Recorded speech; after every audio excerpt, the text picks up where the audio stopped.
Hello, hello. I'm Bianca, and I am very interested in this Murdaugh trial that is going on right now.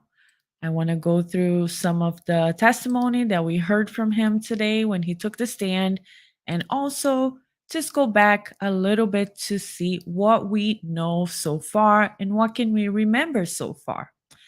As far as the timeline goes, per the testimonies so far, it looks like, or it is indicated, that Paul and Maggie last used their cell phone, last either locked or unlocked their phones at 8:49 p.m. for Paul and 8:49 p.m. and 31 seconds for Maggie. So Paul last unlocked his phone at 8:49 and then Maggie last locked her phone at 8:49:31.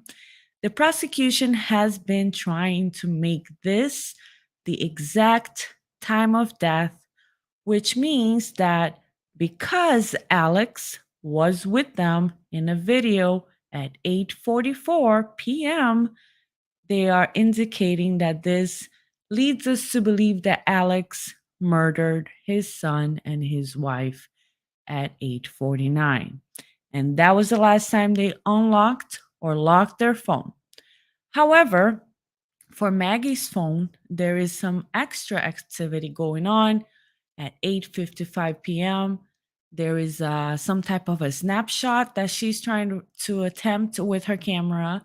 Also, her phone shows 59 steps traveled. In addition to that, the defense team has been trying to point out that the death may have occurred much in a much different time frame. So, what we know for a fact is that Alex was in his car at 9:06 because his Suburban has a connection to his cell phone at 9:06. So that is a fact that we know. We know also for a fact that Alex was at the kennels with Maggie and Paul at 8:44. So some are saying that if he did kill them before he went to visit his mom, which is also a fact because there is a witness that saw him there, that he had a few minutes to kill his son and wife to get rid of all the evidence as far as his clothing, any guns, or any other evidence.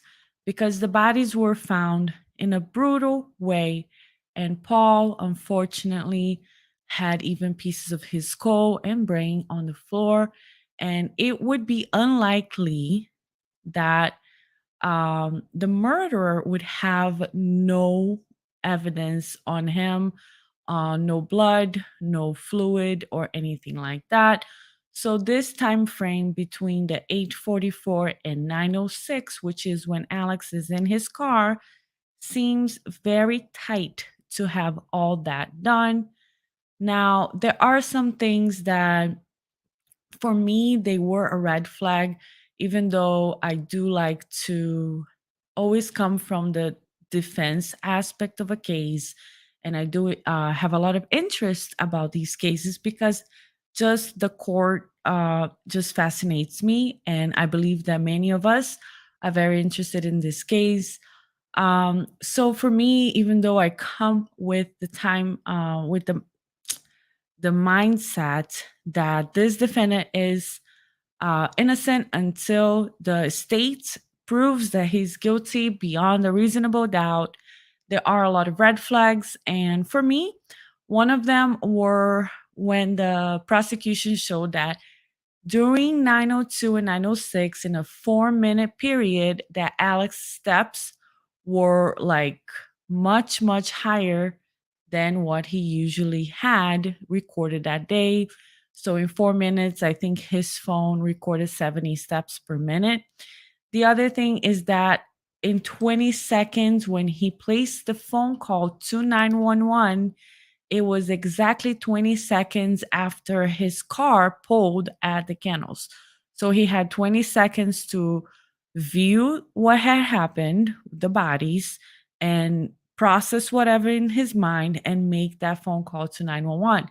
20 seconds does seem like a very short amount of time, but I really don't have an alternate situation like that would make sense because, as I just mentioned, he would have a few minutes only to commit that murder if he did that between the time he was at the kennel and the 906 time where he got into his car. The other thing that to me is a red flag, and I'm not sure if this has been explained or not, is that Alex's car drove by the area where Maggie's phone was last recovered. And much has been said about that because some of the defense team and their witnesses are saying that if Alex was driving, I think he drove all in limits of 80 miles per hour. Maybe he slowed down a little bit at 45 miles per hour. But if he's driving at the same time he passed that area, he's texting somebody because that is evidence that they have recovered, then how can he also throw her phone uh, in that speed and then have the phone land intact on the floor? So these to me are some red flags in Alex's case, like in his defense. And today I want to rewatch his testimony and see what we can gather from it. Another thing I do have a lot of interest about is body language, not in a very scientific way, but it's just something that interests me and I like to watch and I like to know a little bit about.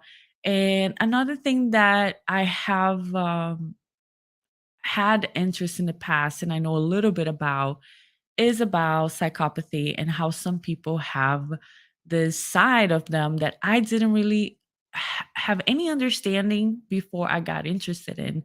And I read a book called Psychopath Free, which is a great book. And it just explained to me that some people, they just don't have the brains the same way that other people do. And they just process information in a different way. And they just don't have that empathy. They just don't have that um, that side of their brain, and that makes them either develop a narcissistic personality disorder, or I don't think bipolar disorder is in a psychopathy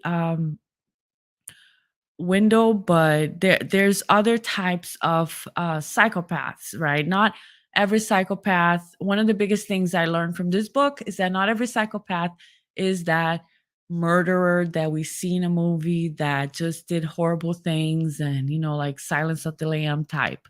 Some psychopaths, they are just very functional and they live amongst us, and sometimes we have no idea that they are here. They are charming. They are sometimes intelligent. Highly intelligent is one of the traits many people attribute to them. And I was just curious watching the testimony to see, do I see signs of psychopathy in Alex? Because if he's a psychopath, I could get to the other side. Like, okay, maybe he could do that. But what I keep asking myself throughout the trial is why?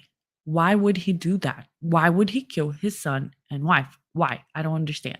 I hear about his financial crimes. I hear about him being a liar. I hear about him trying to get an advantage here and there by having the power from his family. Now, because Paul and Maggie didn't have any type of life insurance, there is no obvious financial gain.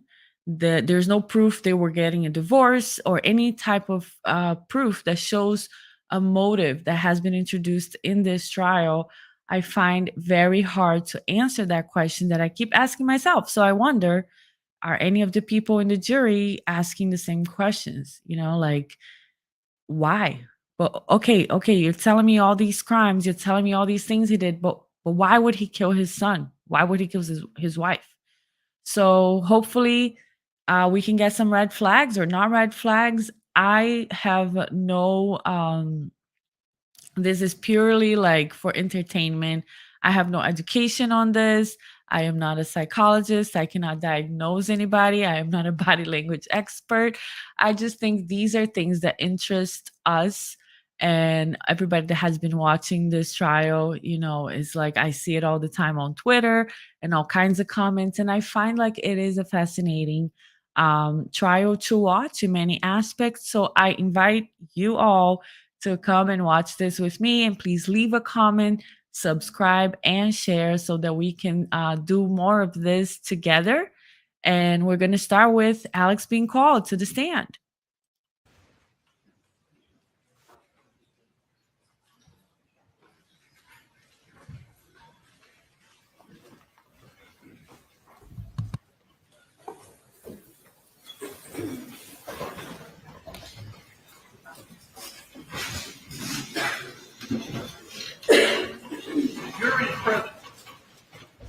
Thank you.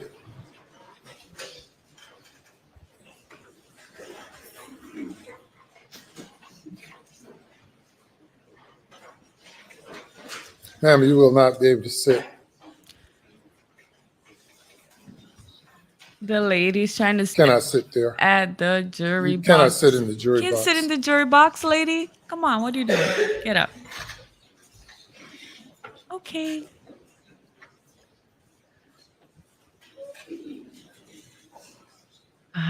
Jim seems a little nervous.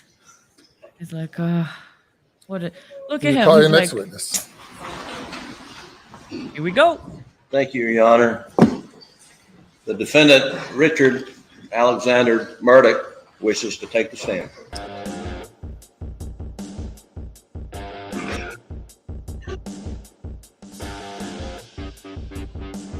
Yes, ma'am.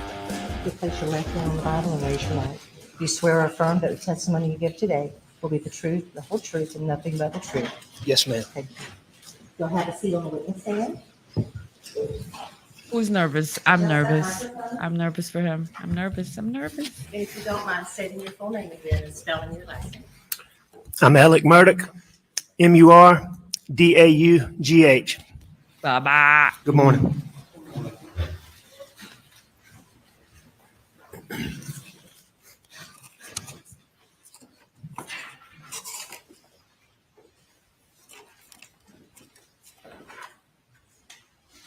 Mr. Murdaugh, on June 7th, 2021, did you take this gun or any gun like it and shoot your son Paul in the chest in the feed room at your property off Moselle Road? No, I did not. Mr. Murdaugh, did you take this gun or any gun like it and blow your son's brains out on June 7th or any day or any time? No, I did not. Mr. Murdaugh, did you take a 300 blackout, such as this, and fire it into your wife Maggie's leg, torso, or any part of her body? No, I did not. Did you shoot a 300 blackout into her head, causing her death? Mr. Griffin, I didn't shoot my wife or my son anytime. Ever.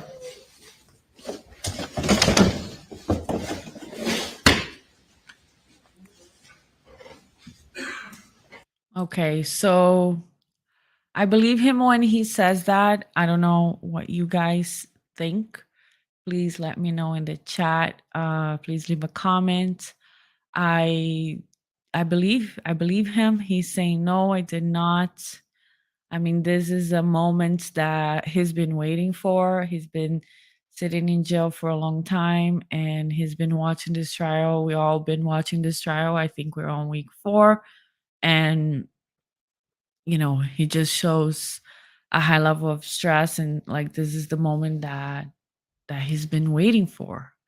And, I don't know why he's adding that qualifier at the end. No, and I never did like something like that. I don't understand that part, but I mean, everybody must be nervous. I'm nervous and I'm just watching it. So far, I believe him.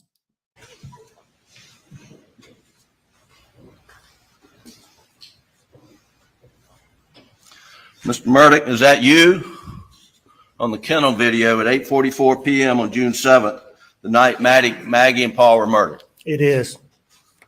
Were you in fact at the kennels at 8:44 p.m. on the night Maggie and Paul were murdered? I was. Okay. Did you lie to SLED Agent Owen and Deputy Laura Rutland on the night of June 7th and told them that you stayed at the house after dinner? I did lie to them. Did you lie to Agent Owen and Agent Croft from the follow-up interview on June 10th that the last time you saw Maggie and Paul was at dinner? I did lie to them. And in the interview of August 11th, did you tell Agent Owen and Agent Croft, did you lie to them by telling them that you were not down at the kennels on that night? Yes.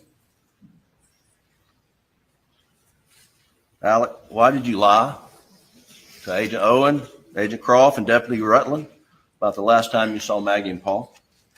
As my addiction evolved over time, I would get in these situations or circumstances where I would get paranoid thinking. It could be anything that triggered it. It might be a look somebody gave me. It might be a reaction somebody had to something I did. It might be a policeman following me in a car. That night, June 7th, after finding Mags and Papa, don't talk to anybody without Danny with you. All my part. Okay. I have a couple of comments here, and I don't know.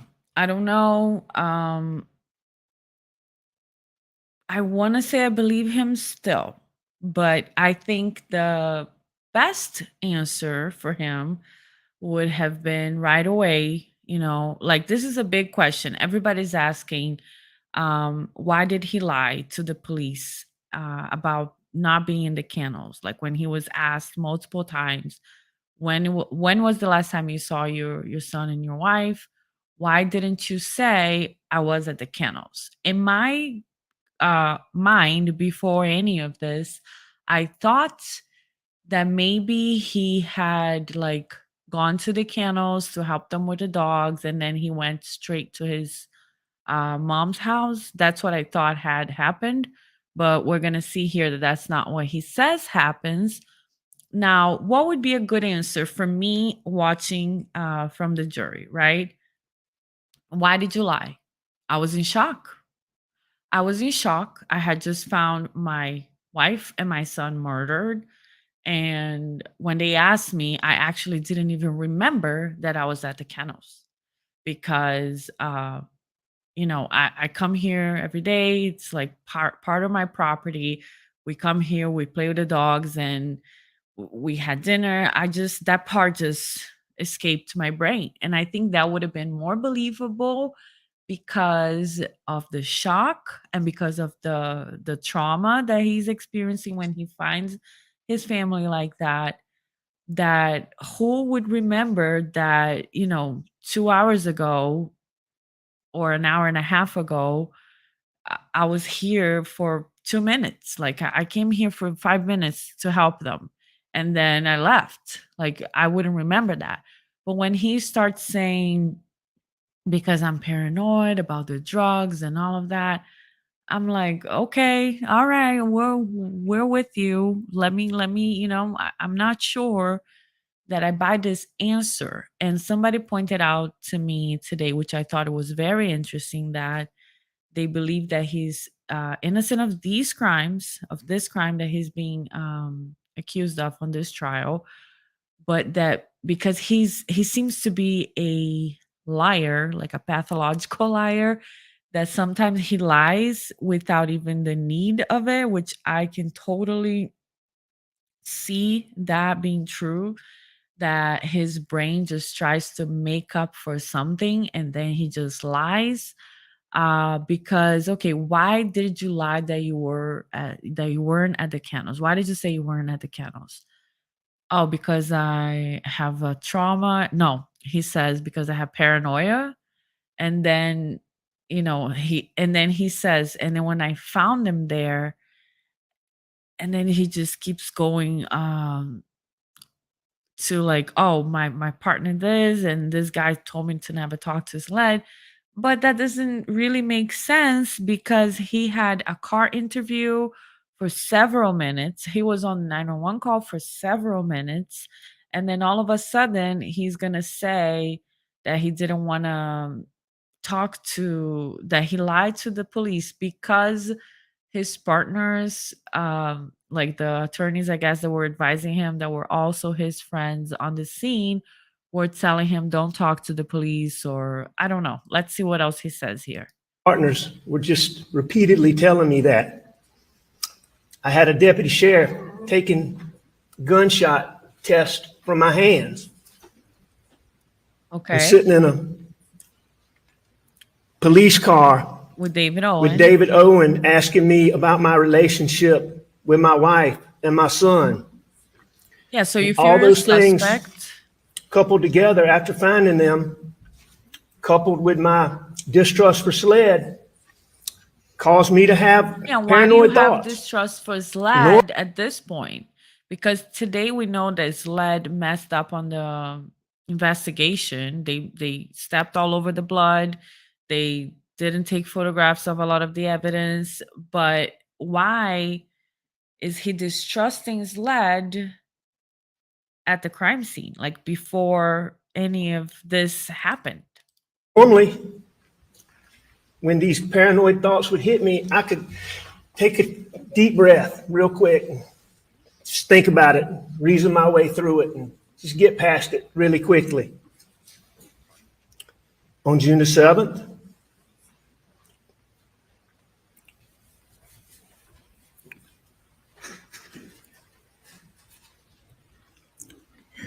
I wasn't thinking clearly. That's good. I don't think I was capable of reason. That's a good answer. And I lied about being down there. And I'm so sorry that I did. Okay. He just did something here, the tongue, that I'm sure it means something.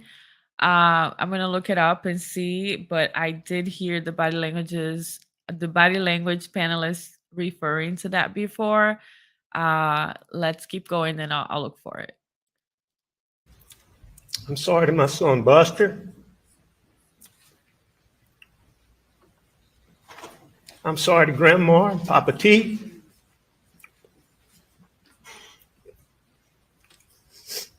I'm sorry to both of our families.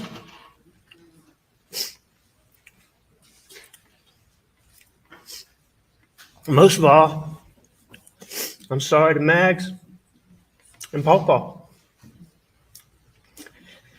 I would never intentionally do anything to hurt either one of them.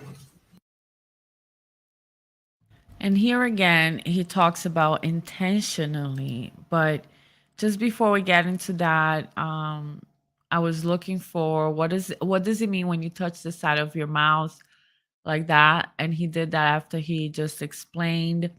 It means that a person may experience uncertainty, and that is totally, in agreement with what is going on right now. And then he said here, I would never intentionally hurt them. And some people are saying, oh, that's it, that's admission of guilt, because he's talking about intentionally hurting him, so he unintentionally hurting him. I don't know who unintentionally shoots somebody in the face, or who unintentionally kills their wife. So that doesn't make sense to me.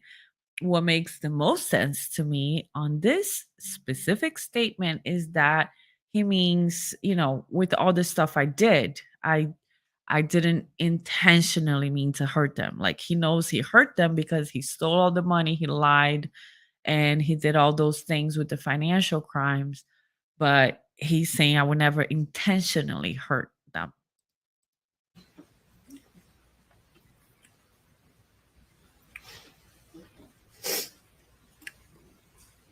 Ever. Ever. Did you continue lying after that night? Did you not? But once I lied, I continued to lie. Yes, sir. Why? Wow. You know, oh, what a tangled web we weave. But once I told the lie, I told my family, I had to keep lying. I think he means it.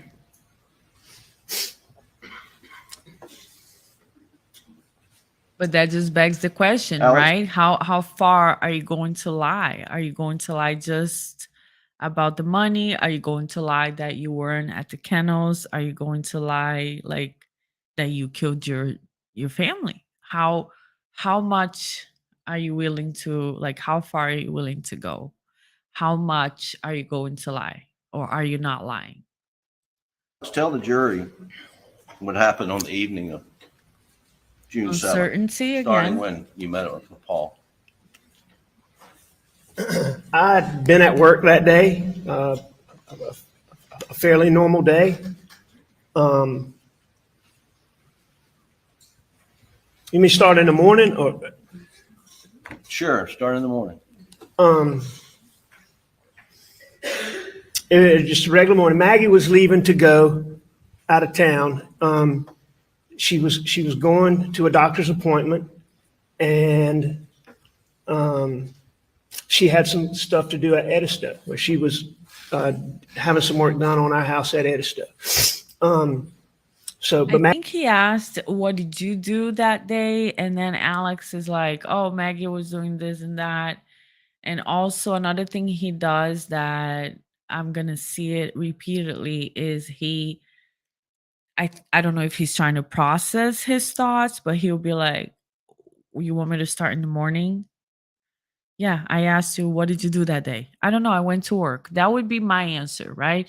What did you do that day? I went to work. Okay, tell me in detail, like what did you do? Okay, I woke up, I got ready, I drove to work, I went to work. When I got home, we had dinner.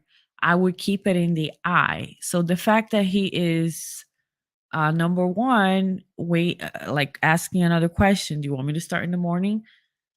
I don't know if that's just his style again, because that could be it. And also, then he starts talking about what Maggie's doing. So, why are you getting the focus out of yourself? Maggie was there that morning. She went to leave, and she told me she was doing these things. I always ask Maggie to come back home and stay with me. Okay, another thing. Okay, nobody asked you that, but that has been brought up as a sign of guilt that he lured his wife and his son to Moselle, even though his wife most of the times stayed at the other property. So he's just putting that in there. Like, I always asked her to come. That wasn't a question. I don't know. I would be like, okay, why are you putting that in there? That wasn't the question. But anyway, Maggie had left. She did her thing. I went to work, did work. I learned from Paul that Who's Paul? that's Paul, my son Paul, Murdaugh. And your name for him was Paul. Yeah, we called him Paul. Okay, go ahead. I'm sorry. And Buster, Maggie, I called him Paul or Paul Terry, but Mags called him Paul, Buster called him Paul. A lot of people called him Paul. But anyway, I learned about I'd known that CB, the guy that worked for us, had sprayed the sunflowers. I knew about that, but I'd been out of town. I didn't know they were dead. Paul let me know they had died. So we had to replant the dove field. That's our dove field, which the dove field is just a big it's a big social part of having property. Okay, so People big would come, and explanation it's on just a social big Pawpaw, part of it. then So the the Dove field was a big deal. field. So when the sunflowers got killed, Paul was, we knew they were dead. Paul was coming home, and I learned that early Monday morning. And did,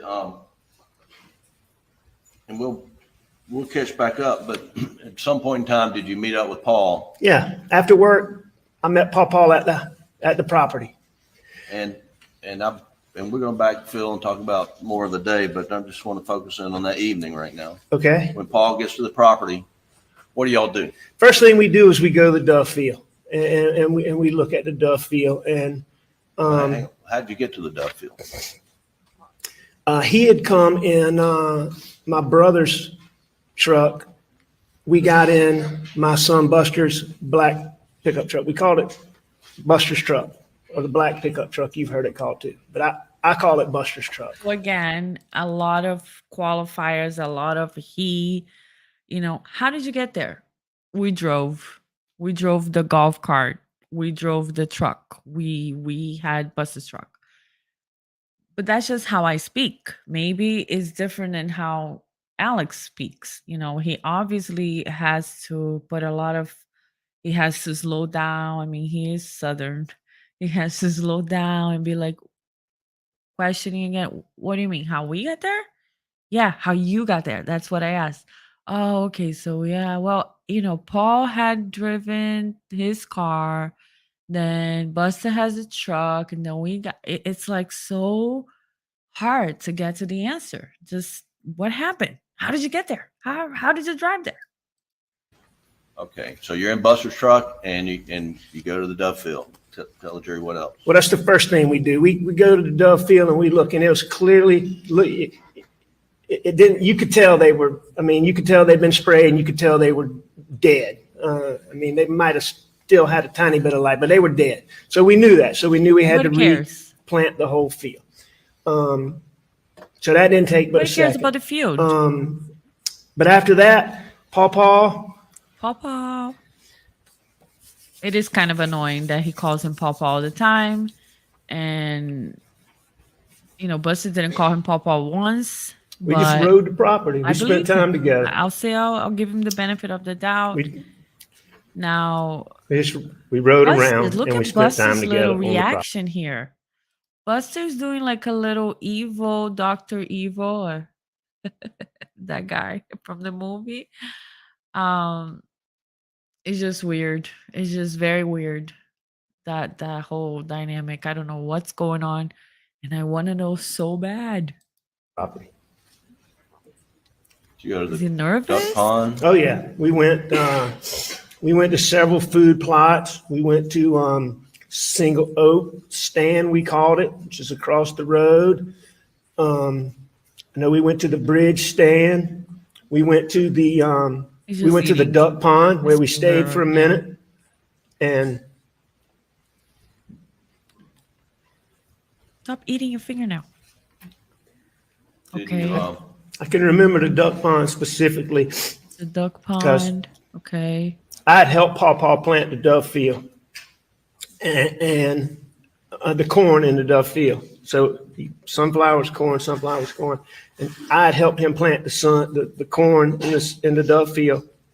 Paw had planted He's like, the what? duck pond by himself. And he's making a really big deal to me about how much better the corn was doing in the duck pond than it was in the Dove field. Duck pond. We stayed there for a little while. We were at the cabin for a little while. We rode around the cabin looking at it. no, cabin is what? That's it's just a little small, it's truly a cabin. It's a 4-room structure. It's got a little living area, Okay, I'm gonna make this a little faster because I'm so confused about this whole thing and how relevant it is to this case. But then when he says something like more interesting, or then we'll go back to normal speed. little kitchen. It's got 2 little bedrooms and 1 little bathroom. And this is what you heard talk about where the kids stayed some summers. And Is that what the jury's seen? Some overhead pictures. It's right there on Moselle Road. yeah, it's right up on Moselle Road, and it's very close to the driveway that goes to the shop and the kennels. Did you spend any time at the shop, you think? Oh, yes. I mean, the shop was, that was sort of Much the better. hub. That was the main place. If you weren't at the house, you might be out going to this field or this food plot or this duck pond or this part of the river. But the shop is where the kennels were located. You were always there. Something was always going on there. You're always doing something there. That's where all the tools were. That's where all the equipment was kept. Right. I mean, that was the main hub. Right. And so we were there that day. I mean, there was a point in time where we unloaded the bulldozer that had been on a different part of the property. It was on a trailer. We unloaded it, sprayed it down real quick. Look at That was her. one of the many things we did that day. The One of the attorney's things the like, jury's seen, Alec, is a what? Snapchat video of you and doing something with a tree. Do you remember that? Oh, yeah. And so what was happening there? That's okay. just part of when we were riding. That That's particular relevant. location where that was is at a food plot that we called Sawtooth Oaks, and it was named that because there were some Sawtooth Oaks that were planted there that you can't see in the picture. But what that tree is, at all these food plots, there's an area where it's not as big as a field, but it's like a field where you plant vegetation for wildlife. Like it might be cowpeas or soybeans, but you plant, and then there's a feeder to attract deer. Then we planted these little fruit trees on these stands, and what you see me doing is fooling with a fruit tree that I'd been tending to. It had fallen over. I had straps on it. I had strings on it that were holding it up. One of the strings popped. I undid the other string, and it was falling over, and Papa was laughing at me trying to get it back upright. And it was just a fruit tree that I'd been dealing with for okay, years, It was a fruit And- tree. and it wouldn't stand up straight. And were you and Paul having a good time at that point? Sad. You could not be around Papa. Let me go back to normal speed here You could not be around him and not have a good time. just to see his real reaction. Were you close to Paul? You couldn't be any closer than Papa and I and Buster and I. Okay, but now Buster, I guess he didn't know his birthday, so maybe he should have just said Paul and I. I don't know. I'm sorry. Were and are. He's just wonderful. I also like to look at the reaction from the gallery. This guy here just put his head down. I don't know if he's a family member, but she's crying over here, which, just rings true to them that Paul was a wonderful boy to the family. Wonderful. And it's one of the things you enjoyed doing together was just riding the property? I love doing anything with Papa. It was an absolute delight. It looks very genuine when But he yeah, says one of the that. things, Paul's passion. Paul was passionate about a lot of things, but that property was really a passion of his. He loved to work it. He loved to work the fields. He loved to work the food plots. He loved to hunt. He'd work on the roads. He would work on all of it. He would work on the structure. He worked on the whole property. It was his passion. So on the evening of the 7th, jury's been inundated with data from various different sources, but Sure. just ballpark, can you, knowing, what we know now after reviewing everything, but roughly when do you remember Paul getting there and you getting there and starting to ride the property? Now that I've had the benefit of seeing all of these records, Papa got home, I believe, a little bit before 7:00, and I got home a little bit before him.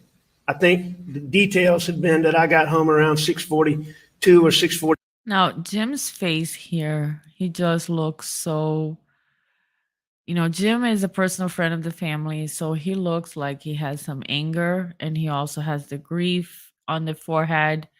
Alex is also showing the forehead, which is where the grief muscles are per for the body language panelists. And the side of the mouth here on Jim, it just really looks like an anger, I guess, for the situation, for what happened to Paul, because he seems to care about the family. 7:45 or something like that. And Paul got there He's shaking his head a little bit, very you know. quickly thereafter, And then, by 7 o'clock. so Look you at him. rode the property for a while. Do you remember when Maggie arrived? Yeah, it was later than that. It was 8 or Watch after him. 8. I think it was after 8 and looking at the records, a little bit after 8. And do you remember her arriving or where you were when she arrived? I believe that I was at the shop when she came through, which would not be unusual for her having been away. If Blanca had gotten the mail or somebody had gotten the mail, maybe not. But if somebody had not gotten the mail, it would be perfectly Jim is normal for showing her to so pull through there. much And I believe she emotion. did pull through there that day. And And- Paul and I were at the shop, I believe. And then what did you do after Maggie arrived? Whoa, what's happening? Maggie went to the house, and I know that. Was long cry. Shortly after, however, I learned that Maggie got home, I went to the house when Maggie got home, and I left Paul at the shop. So, and what did you do when you got to the house? I saw Mags, talked to Mags, and I took a shower. The clothes that we Leave saw in that that? Snapchat video was that the clothes you had at work that day? Yes, those are the clothes I had on at work that day. And Okay. the jury's seen you in those clothes and what's on June 7th. How tall were you and how much did you weigh? On June 7th, well, I'm a hair over 6'4", right at 6'4". On June the 7th, I was about 265 pounds, 264, 265. And this was in June, June 7th. So this is Yes, sir. Jim's cue to say You're outside, you were overweight, riding around, outside, and working all day. Do you get hot and Did you sweaty? shower? Absolutely. I mean, Paul you and I had done change? some things. We unloaded the bulldozer, cleaned the bulldozer. We fooled around. Yeah, I mean, I sweated. I was heavy, and Maybe. taking prescription pills also makes you sweat worse, or at least taking oxycodone makes you sweat more than you normally do. So was it unusual for you to take a shower when you got back to the house? Not at all. And after you took a shower, what did you change into? I changed into the clothes that you've seen in this trial, shorts and the shirt. Okay. When you got out of the shower, Wait. The clothes that we see in this trial, the shorts and the shirt. So he was wearing the clothes the whole time ever since. Okay, so there was the snapchat video, and then he's wearing pants and he's wearing whatever he was wearing at work. Then he just put on the shorts and the shirt that he found the family, full of blood and stuff in. Now, I don't know. These expressions are very interesting. I mean, you have Alex here. I don't know if he's looking like, do you believe me? Jim is just, this is such an unfortunate situation. He just looks so uncomfortable, so unhappy, really sad about his friends. And it's like night and day. So I don't know. I don't know if this is just Alex's baseline and this is just how he is. But I see a lot more emotion in Jim than I see in Alex. you changed clothes. What'd you do next? I went back out where Mags and Pawpaw were, and What were for they dinner. doing? What was going on? Mags had, as you've heard, Blanca had prepared dinner. So where but they were for dinner. So I went back to the house for dinner. That would have been, how I would answer that. Where did you go? I went back to the house for dinner. I went back to where Paul and Maggie were. That's how he answered. Okay. It had been cooked earlier.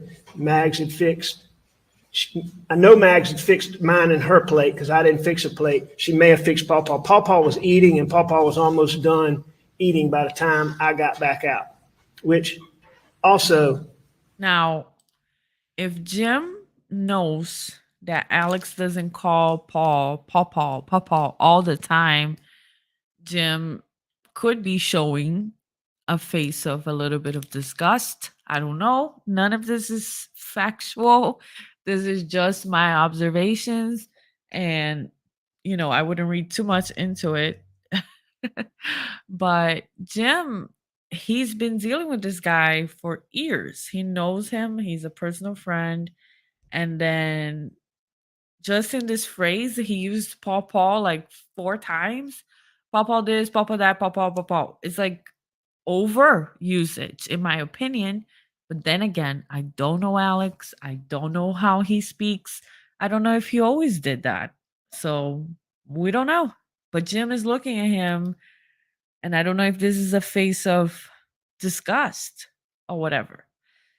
All right, let's keep going. wasn't unusual. I mean, Pawpaw was always on the go. I mean, he never sat still. And, he'd sit down to eat. Oh, saw that? You saw that? He just looked at the jury. I mean, Jim's face are just, let me go back a little bit. We're at 248. Jim's faces are just amazing. I went back out where Mags and Pawpaw were and What were for they dinner. doing? What's Hold on. Let me make this a little bigger here, just so you can see Jim's face. going on? Mags had, as Look. you've You see that? He just looked at the jury like, are they buying this? Are they buying this? heard, Blanca had prepared dinner, but it had been cooked earlier. Mags had fixed. I know Mags had fixed mine and her plate because I didn't fix a plate. She may have fixed Pawpaw. Pawpaw was eating, and Pawpaw was almost done eating by the time I got back out, which also wasn't unusual. I mean, Pawpaw was always on the More go. time. I mean, he never sat still. Look at him. And, He did like He'd this. sit down Looked to at eat, the but then jury. he's going on to his next item. Wow. And Very subtle. I did not notice that earlier, but very subtle. I don't know if you can see that. Jim sometimes will go like this. I don't know if he's doing that, like a no, like disapproval. I don't know. But I just saw that just now. And then he looked at the jury. I'm going to try one more time, real quick. 248. 40. Where am I? 248, 29. Okay. Let me see if we can do this again. what's going on? Max had, as Look you've at the heard, jury Blanca once. had prepared dinner, but Watch Jim. it had been cooked earlier. Mags had fixed. I know Mags had fixed mine and her plate because I didn't fix a plate. She may have fixed Pawpaw. Look at the Pawpaw was note. eating, and Watch Pawpaw was the almost note with done Jim's eating by head. the time Look I at the got back jury. out, which also Twice. wasn't unusual. I mean, Pawpaw was always on the go. I mean, he never sat still. No. And, he'd sit down to Jury, eat, but 3 then he's times. going on to his next item. Nodding yes. And So then Maggie and I ate. Swallowed. Like you all eat at the table? Do you eat at the den? What's your normal habit? We would do both, but Very I mean, interesting. when we ate at the table, it was really sort of more formal or not Looked at the formal, jury. but just more of an organized thing. What we would normally do on a regular evening is we would eat in the den in look front at of the this. TV. Like doubt. And that's where we ate that day. I ate on the couch, the table. Maggie had a little That's a TV tray that she kept over there, and Pawpaw would usually sit in a recliner and eat off of the ottoman. Was the TV on? Yes. Okay, that's that normal? obviously the TV on is obviously a cue because we want to say that the TV was on, so I didn't hear the shots when they were shot. There was previous testimony about that. So back to the script. The raw emotions from Jim's face were fascinating just now. I have no idea if they mean what what I'm interpreting it, I'm just pointing it out what I see. For the TV to be on? Yes. TV, if we were in the house, TV was on. If he was So on, what happened next, Alec? Pawpaw moved on doing whatever he was doing. I don't know if he was in the gun room doing something or he was in his room doing something. He was outside doing something. I actually thought he'd gone to the shed, but in looking at, to the shop, but in looking at the benefit of having these records that we have, I know he was still at the house or somewhere around the house doing something, but he wasn't in there with Maggie and I. But Maggie wanted to go to the kennels, and I had eaten dinner. I laid back on the couch where I was sitting. Maggie wanted to go to the kennels, and she asked me to go, and I didn't go at that time. I didn't want to go. Why didn't you want to go? It was hot. I just had a shower.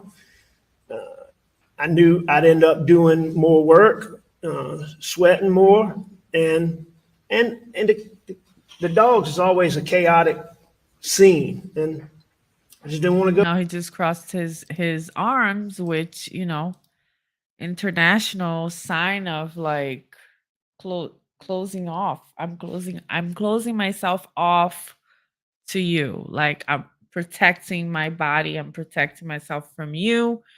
I had no idea this was going to go this way, but I am just watching Jim and I'm fascinated by it because Jim is not just a regular attorney. He is friends of this family. He has known Alex for several years. He was representing Alex's family. He was representing Paul in the boat case. And look at his face. He's like, you're full of shit face. Trust me, I did not come in here with this attitude today because I thought for sure that I believed Alex. But look at Jim's face with the arms crossed. Like they asked you to go to the camp. Why didn't you go? Oh, because it was hot. Whatever you're saying is bullshit, is what he's conveying to me. And poor Jim, I feel so bad for Jim. He's constantly looking at the jury to see how the jury is going to react to all of this. And I'm not saying Alex is lying. I don't know if Alex is lying or not. I want to know, do we believe him? But Jim is just giving me so much here. Go right then. Well, let me ask you, what had you done the previous days, like Friday and Saturday and Sunday? Start with Friday or Yeah. go backwards? Yeah. Start with Friday. All right, on that. Just briefly. So 7th, 6th, 5th, 4th. So June the 4th, my dad was in the hospital in Savannah, Georgia, at Memorial Hospital. And I went down to visit him Friday afternoon, and I stayed with him in the hospital. I spent the night there. He was real sick. I mean, he was having a hard time. Did you get much sleep Friday night?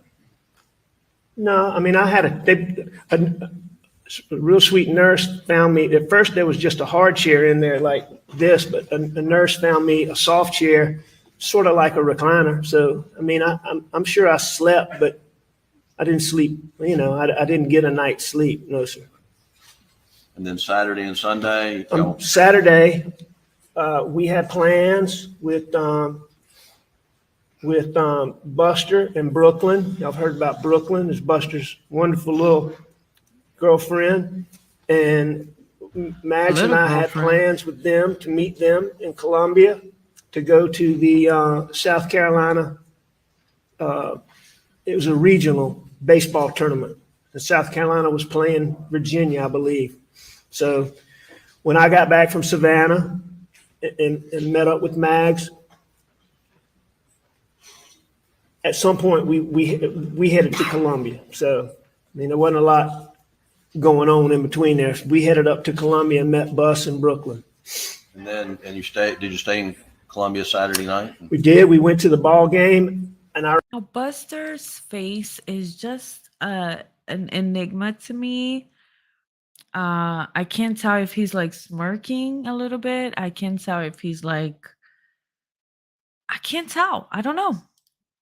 I remember it was an evening game. We went pretty early and tailgated. Maggie had reconnected with a college friend who coincidentally had married a college friend of mine. And they had a son that played for Very- Carolina. He was a first baseman and a really good little player.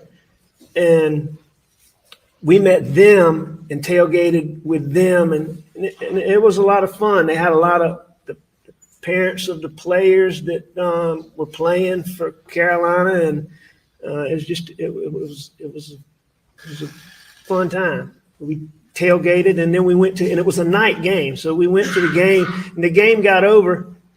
I forgot the It was question. fairly I late totally into the forgot what the evening. question was. And after that, Bus, Brooklyn, and Mags and I believe we went to the restaurant in the hotel where we were staying, but we went, had dinner, and then Bus and Brooklyn went home, and of course Maggie and I went to our room. And then get up the next day, and is there another game? Another game the next day.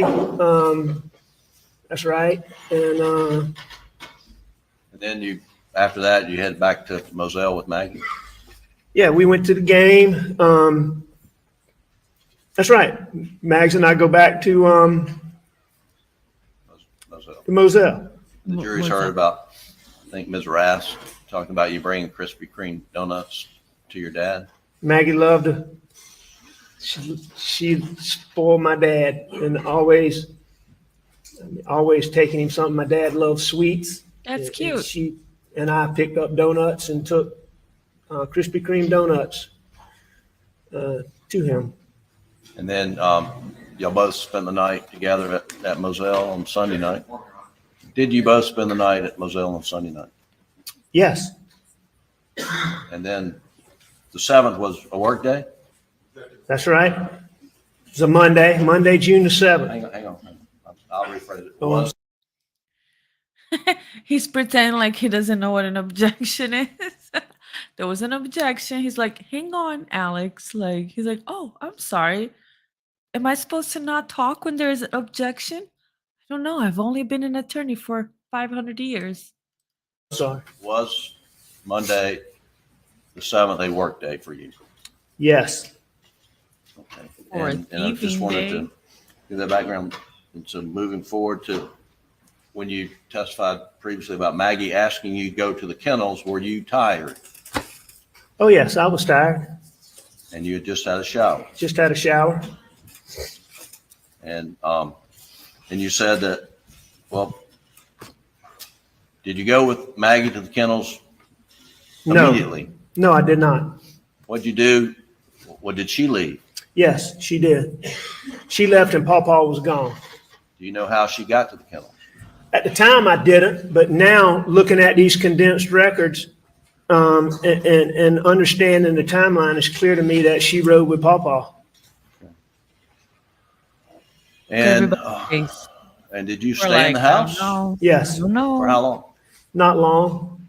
I laid back on the couch, put my feet up, and like many times when Maggie asked me to do something that I didn't want to do or didn't start out doing, I changed my mind and decided I'm gonna ride up there. And I did. And how did you get to the kennels? I went on a golf cart. Was the golf cart at the house, the main house? Yeah. It was, and it was there most of the time. Okay. So recapping, just so I understand it, because I can be very slow sometimes, is that okay? So Maggie had gone to Moselle the night before because there was a game. So they were together. They spent the night in Moselle. Let's say Sunday. I don't know when June 6th was. Then June 7th was a work day. Then at night, I think when he got home from work, Maggie had asked him to go to the kennels, and he said no because it was too hot. He was tired, and then he laid back in the couch, and then she went, and then he decided to go after, and then he took the golf cart. That's what I understand that has happened so far. And when you got down to the kennels, what was happening? It's just what I thought it was. It was a little bit of chaos. I mean, it was clear to me that Max had just let the dogs out. The two dogs that were out were really her pet dogs. One is Grady. You've heard about a black lab. Looking at the That's jury. Grady. That's Buster's dog. And the other is the yellow lab that you've heard about. That's Bubba. Bubba was Bubba. mine and Maggie's dog, but it was really mine, Maggie's, Bus, and Pawpaw's dog. It was a family dog. But Bubba's the dog I hunted. I mean, Maggie loved Bubba. She loved Grady too, but I mean, she had a special place for Bubba. But anyway, So do I. when the dogs Love first Bubba. were let out, the first thing they would do is they would run. If you look at the overhead Again, I lost the um, question. He just picture that goes you've seen, on and there were on and planted on. pines right behind the kennels. So you got the kennels and the chicken coop sort of form an L shape. And in that L was some planted pines. First thing the dogs would do is go out in that kennel, and Bubba and What was the question? Grady, I think, learned this from Bubba, but Grady would do it too. But Bubba had to mark every tree. I mean, he would go Yeah, and as dogs do. Look at He Jim looking at the jury. do a Like, did little they number buy on this tree and that tree. You know how Like, dogs what? do, and it's marking Why his doesn't he just territory. answer my question? And so that was the first thing those dogs did when they came out. When I got there, Our eyes those are always dogs were startled. in that area. So that's why I believe that it hadn't been long before they'd been let out. Grady was chasing guineas, which was a normal thing to do. Okay. What are guineas? Guinea fowl Chickens. is a guinea fowl is like it's like a chicken. It's a domestic bird that we had them. They make a lot of racket. It's I'm like gonna speed it up I again. know this sounds silly, but it's like a guard bird. Guard bird. Because anytime they just make a lot of That does racket. sound Anytime silly. anything unusual is That is going on, silly. if anything disturbs them, it could be a person, it could be somebody driving up, whatever. They're gonna make a lot of racket. So Grady's chasing the guineas. Paul's fooling with Rogan's Moving dog along. Cash. Maggie's just kind of standing there watching the dogs, which is normal. And they were in that place. As the dogs are out longer, they branch out more. But at that point in time, they were right there. So that told me they hadn't been out a long time. Okay. Bubba catches a chicken. I'm talking to Maggie for just a short time before Bubba catches the chicken.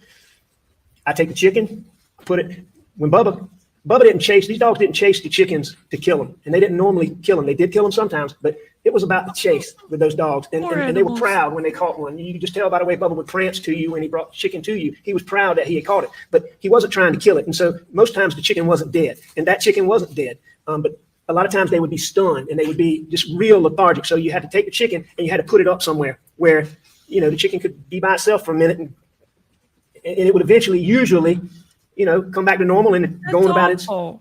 whatever chicken does. Did you Whatever get the chicken does. chicken out of Bubba's mouth? I did. I took the chicken from Bubba and I put it on top of that. Now we've seen, this video of Paul with Cash, Rogan's dog. Did you know that was going on? What do you remember about that? Yeah, I knew Paul was fooling with when I pulled up on the golf cart. Maggie was standing back, sort of where the driveway would be. It sort of runs out at the feed room, storage room, what we call it's been called a feed room. But it sort of ran out. Maggie was a little bit further up where she could see back in that angle where the dogs were. Paul was fooling with Rogan's dog back towards the kennel. If I remember when I first got there, Paul was more in the driveway, but then I knew Paul was in the kennel fooling with Cash. Yes, but did I know what he was doing? I didn't know exactly what he was doing. No. Did I knew he was fooling with his. I I did. knew he was fooling knew with his what he tail. was doing with Cash. was Cash in the kennel when you pulled up? You think? Not when I first got there. Did Bubba or Grady have any collars on? Yes. Which both dogs? One dog? Do you remember? I don't know about Grady, but I know Bubba had on his what we call a tracking collar. Paul, for his hunting dogs, Paul Paul had a series of tracking collars, and I think there were 5. It might have been 6, but it's a tracking collar that had a device tracking that would tell you where that collar Tracking was, to so track. that Bubba was bad about, he would stay close for a minute, but then he would take off, and he especially do that on Maggie. He would take off and run, and so he had on a tracking collar that if he did that, you could, you could know, okay, he's half a mile down here. It's not going to follow him, but so far, but it would follow a good long distance, so you could go get the dog. If he ran off, which Bubba frequently would do, especially when it was just Mags and Bubba. Okay, so twice he says, especially on Maggie. I don't know if that means anything, but when I was watching the body language panelists the other night, they were saying that it's a way to say, like, oh, like a bad thing Maggie does, right? Like, especially the dogs ran off on her, or like he was fooling, or she was fooling with this. But it sounds to me like that's just the way he speaks, like they're fooling around or they ran off on Maggie, just I don't see any big deal about that. And so Paul probably would have been the one to put that on Bubba. So you've got us where you've gotten the chicken out of Bubba's mouth and put it up on a doghouse or something? I believe what I put it on, and I don't remember this, but I've seen pictures and all this, and I saw the chicken sitting on top of Yeah, that's what you did. what looks to me like a Like portable the dog baby. crate. Wherever it was sitting on there is where I would have put it up there. Any reason to believe anybody else moved that chicken, and it ultimately, that chicken did die. Aw. And what'd you do after you got the chicken out of Bubba's mouth? I got out of there. I left. Got out of there right away because apparently they died a few minutes later. So I got out of there. Well, before we do that, we've seen the dog kennel video with Cash and Mr. Davis. We slowed it down for him. You see the water hose in that video on the ground? You remember seeing that? Yes, I did. Was the water hose out? And Obviously, in the video, but I don't specifically remember that, but I can look in that video and see it. right. But that's not something that I noticed. Okay. But You said You've that. seen it in the video here. Yes, sir. And then the two dogs were out. Absolutely. Bubba and Grady. And then you head back. How did you get back to the house? Fun to say, Bubba. Same route. Same route I come on. I came down the driveway, made a left on, you saw my route in the car. I drove that same route. My question obviously wasn't clear enough. What were you in a vehicle? You walked? What mode of transportation did you use to get back to the house? That was great. The question obviously wasn't clear enough because I think Jim is a little irritated about this going on and on and on. So he was like, how did you get there? How did you leave? Same way I came. I went back in the golf cart. And it was the golf cart, if you remember, that Mark Ball Look at Jim. He's like, testified that he saw where we normally would park it. You pull along the front entrance. like and squinty eyes, like, when you're like looking at something and you're like don't understand or you don't believe, you're like, so Jim's reactions here are very interesting to me, honestly. you come in from the left and you go just past it and be on the right, or you come in from the right and you'd be just past it on the left. And that's where I got in it. He almost looks And a that's where I little put it back. mad. Did you do anything else before leaving after you took the chicken out of Bubba's mouth? No.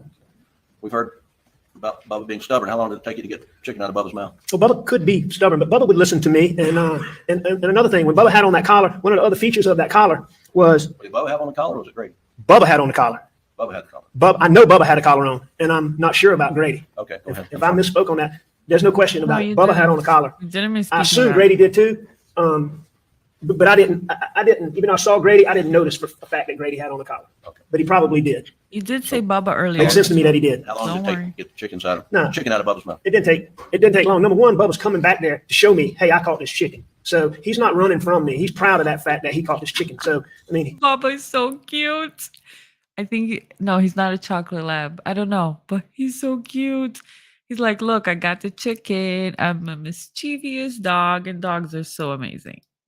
he comes right up to me. Bubba was really strong. But you He's take your proud. thumb when the dog's clenched and his mouth's a little bit open. All you do is you take your thumb and you push his gum in really tight against those sharp teeth, and his mouth opens right up. True. Took the chicken out and put it on, Facts. I believe, the portable dog kennel. And then left. And then I left. Then leave. Okay. Then you left.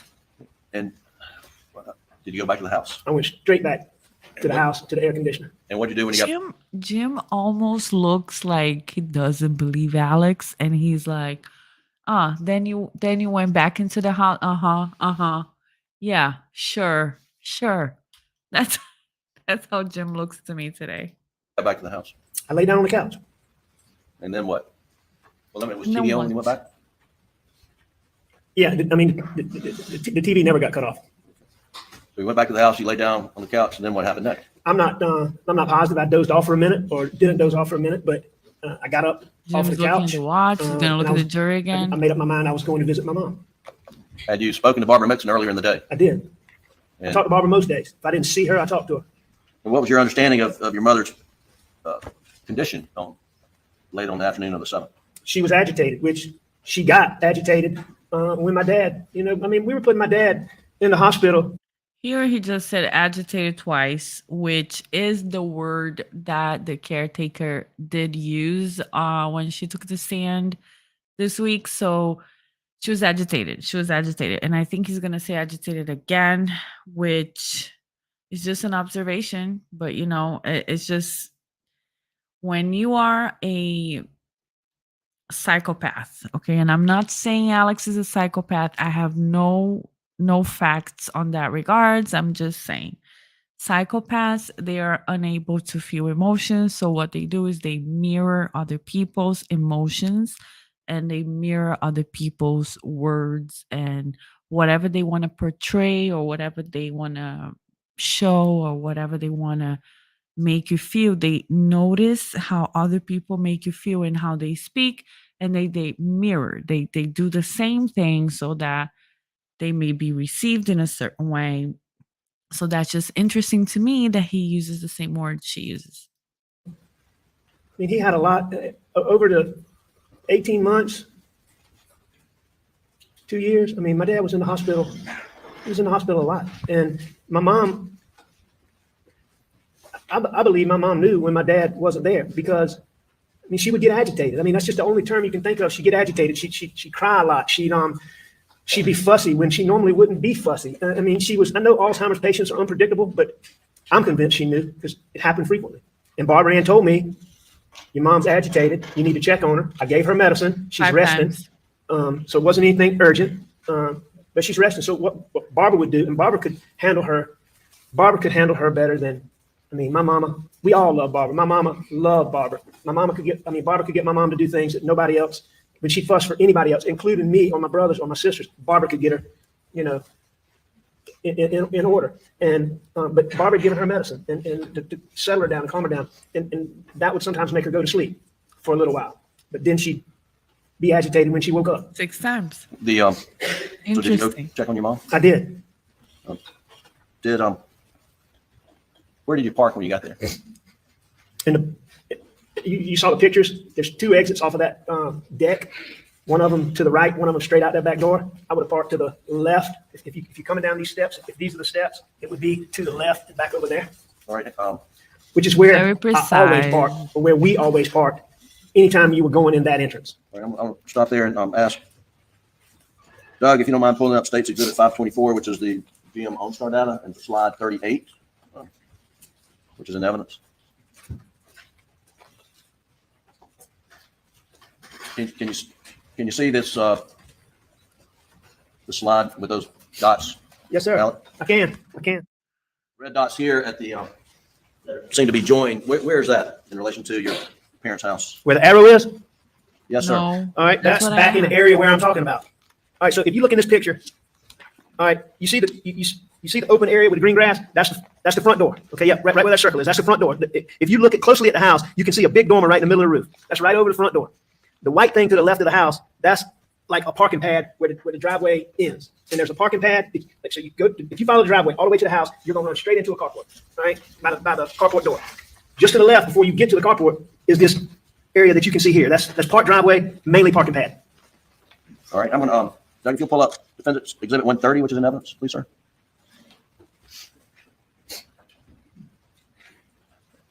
Yeah. And from this photo, can you point out roughly where you parked that evening? All right, this is the entrance to the right that I'm talking about. There's an exit and an entrance Cute right house. in front of that door that you see there. So if you came down those steps, walk to your left, would be down there would be where I parked. Oh, would you have parked on the grass?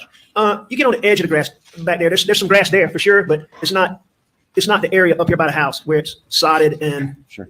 there's this grass that you can really see in this picture. So it may be on the edge of the grass. Yes. In relation to the satellite dish, are you looking at this photo? Are you to the right of that? Yeah, you'd be to the right of that satellite dish. Okay. Yes. And You? Yeah, that satellite dish is right on the edge of the there's a hedge, and like you see the, I don't know what you call it, a border, like a border where the grass ends and the flower bed or whatever it is starts. Guy is I not think that you important. can't see it, but I think that satellite's Honestly, probably we get close to it. that You border. parked it All right right, next let's, to the be to the house. right of that in this picture. Doug, can you pull up Gosh, Defendant's Exhibit 134? See if this is even Mr. Barber is like annoyed. so. Yeah. Is the door that you're talking about That's it. the stairs? Are those the ones where you would enter? Right. These are the steps that I used that night that we always used. And one of the reasons being is my dad, That's where the door is. That's the this reason. door goes into what we call the breakfast room. The breakfast room leads right into the kitchen. And so straight through this door, all of the breakfast room is kind of to the left. That door goes straight through another doorway. There's no door there, but it's like just an opening. It goes into the kitchen. Immediately to your right of that entrance into the kitchen is the entrance into where my mom and dad's rooms were. So you went through that door, you were in a little area that had my mom's closet, my dad's closet. A little bit further, you go into Too my many mom's details. bedroom. If you Nobody went to cares. the right, Irrelevant. you would go, Irrelevant. My dad and my mom didn't sleep in the same room at this point. The bedrooms were, they were back to back. There was a door going from one to the other. It was blocked. It was there, and then there was a bathroom. So this is really Where did you this is park? really the part of the Next house, to the that house. their age was getting used. So that's why you went in this How entrance, did you because go my mom in? and whoever I was went caring through for the her was door. always in her bedroom, which would be just on the other side of the room that has these What is windows going that you on? see to the right. What's happening? Right, those would be the windows for the room where my dad slept. Right. And then my mom's right on the other side. The kitchen's right there. This is the part of the house they were Nobody always in. asked for a whole tour. And are you the only one that would pull up in the back like that? No. Common for your brothers and your sister to do the same? But we all did it. I mean, we all Okay, good. parked in the same way. If you knew you were going to the front of the house, or if you knew there was a crowd there, or for whatever, you may park on the driveway. But if you knew, under normal circumstances, my dad always stayed in the breakfast room where he had a recliner and a TV. That's where my dad always was. My dad Nobody never asked you that. We'd never go he catch him asked sitting in the you den up front. if the whole in a- family in a living parked there. room. He just wasn't up there. He was in this room watching TV, or either he was on this back deck. And my mom was either in her room, which was just Yeah. off of that, or she might be in the kitchen like that. or the breakfast room. Okay. And when you got to the house, who was there? Your mother's house on the night of June 7th. My mom was there, and Shelley Smith was there. Okay, great. What did you do when you got there? The first thing I did was I knocked on the door. The door was locked. I knocked on the door. Shelley didn't hear me. Great. And then what'd you do next? I called. Called what? I called my mom's house to let Shelley know I was there. Please come let me in. Okay. And is that the house phone that's been referred to? Yes, Okay. And did she let you in? sure. And then what happened next? I went in and I visited with my mom. I mean, let me go into detail on that. Well, just briefly. Yeah. What'd you do? I went in the house. Briefly. In my mom's bedroom, my mom had a bed that was where she slept in normal times. It was like, a That's bed where with, people sleep in a bed. posts coming out of the corner, a poster bed that coming out of the corners. And she had a bed like that where she slept, but she didn't sleep there anymore. So, but it was in the room. It was a hospital bed. So when you walked in the room, her bed was to the right. Against the wall to the left was a hospital bed, like a single bed, but a hospital bed and a TV. And then there was a recliner where whoever was helping her would usually sit. So I went in and I sat down on my mom's hospital bed. And I just talked to her for a minute. My mom was awake, and I held her hand, and What kind of condition was she? her condition was not good at any time, but given her overall condition, she seemed to be doing pretty well. This guy's she wasn't smiling. On his agitated face is like I a thought she would smiling be, face. or like I was worried she would be, or like Barbara had described her at that point. So she wasn't agitated, and I just talked to her. Anytime we talked to my mom, we always tried to be real positive and upbeat, and I just talked to her. I just talked to her, made sure she was okay. Okay. Did you stay seated on the side of her hospital style bed, or did you move around? I stayed there for a few minutes. I stayed there and I talked to her more than just a few seconds. And then, but I didn't stay there. She did look tired. So I got up and I went and I think I sat on my mom's bed for a minute to start with, and then I lay down on my mom's bed, which is, that's what I normally did when I went in there. There wasn't like a lot of chairs to sit in. And I just laid back on the bed, And when you talked to talk- Shelley, and we watched TV. And when you talk about your mom's bed, are you referring to her regular bed? That's right. Not her hospital bed, not the bed she was in, but her bed, the one I was talking about with like posts. Oh, okay. The I thought he laid with her. let me skip something. Was Maggie planning to go over to your mother's with you that night? No, she wasn't planning to go with me that night. Okay. No, Was- in fact, Maggie didn't really like to visit my mom. Okay, we heard it was- about that. Good. Okay. She loved to visit my Make dad. that comment And she again. loved That's to spend fine. time with my dad. And she spent a lot of time with my mom when my mom was healthy. But, by this point, my mom, she was a Yeah, it shell. was sad. I get it. She was a shell of her old self. And it was kind of sad to go Yeah. and visit her anytime. I mean, she wasn't healthy. And Maggie didn't like to go and just visit my mom. When you left Moselle to head to Almeida the evening after you'd gone back to the house at Moselle, what Say that again, Jim? What exit did you use of the Moselle property when you're going to Alameda on the evening of June 7th? I went out the main gates, which would be straight ahead. You've heard the two gates. There's the shop entrance. There's actually several entrances, but the main ones we used, there was an entrance by the Dove Field, there was an entrance further down by Sawtooth Oaks, but the main ones we used were the shop entrance and what we call the main entrance, where the brick gates were. Did you go? Why didn't you go by the kennels on your way home? There wasn't a reason to go by the kennels at that point, and I was going to Alameda, which the main gate would be the gates that were closer. Okay, let me go back to normal speed here. Did you notify Maggie in some form that you were leaving to go to see your mom? I tried to call her. And did she answer? No. And what'd you do after that? I think I tried to call her again. And did she answer? No, she didn't answer. And at some point, I texted her after that. Well, the fact that she didn't answer on 2 times, did that concern you? At that time, Right. it didn't concern me at all. Number one, she was with Paw.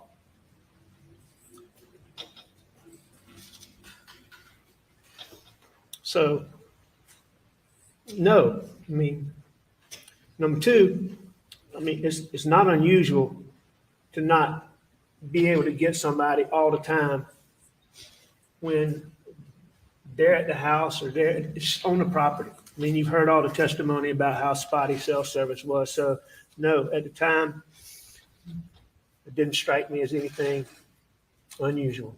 Okay. Now, moving back to Alameda, you spent time with your mother, and then you left to head back to Moselle. Is that correct? That's correct. Did you drive straight back to Moselle? I did. Now, Alec, there's some information from the telemetry data off your Suburban and perhaps some of this OnStar GPS data that indicates that at some point in time in your mother's driveway, you stopped for about a minute. Do you recall seeing that data? I did. What the hell were you doing? What were you doing when you stopped? I Do you was recall? getting my phone. My phone had gotten, there's a console in the middle of my car, and my phone had gotten down in the console, between console and seat where you couldn't get there. Sure. Were you, during that minute or however long it was, were you disposing of murder weapons, Alec?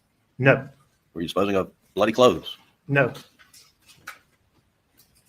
And your ride back to Moselle, was it, were you driving faster than normal? I was driving however I drive, normal way that I drive. I drive how I drive. I drive how I drive. I said what I said. When you got back to the Moselle property, how did you enter the property? What entrance did you use? Came right back through the main gate, And what did you do then? went straight to the house. And when you got to the house, what did you do? I went inside. Were lights on when you pulled up? Lights were on in the house for sure. I can't remember if there were floodlights on or not. I don't believe there were any floodlights on, but there were definitely lights. All the lights in the house were on, yes. And when you, how long did you stay inside the house, roughly? Now that I've seen the benefit of these records, I was in there several minutes. Obviously, I mean, were you surprised that Paul and Maggie had not made it back to the house? I don't know if surprised is the right word, but I mean, I thought they would have been back by then, but I mean, did it cause me to go into any?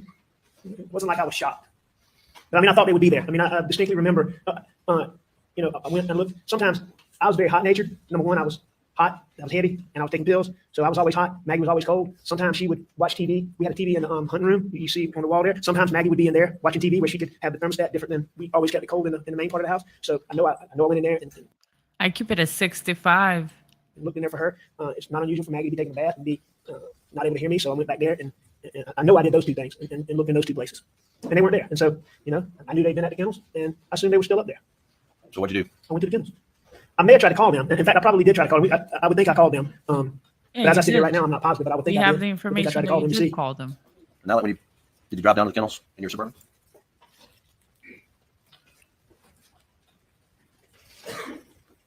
I did. What'd you see?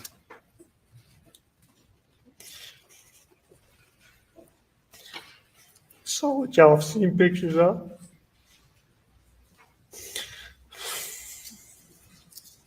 It's not. He's definitely crying for real here. Gross. I'm saying this not gross. Not that he's crying. It's gross. Very, very sad. So bad. What did you say?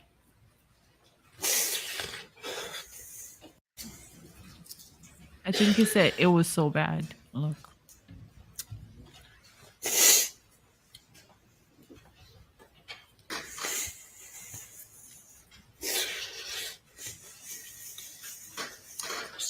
So bad, so bad. Yeah, he said it was so bad.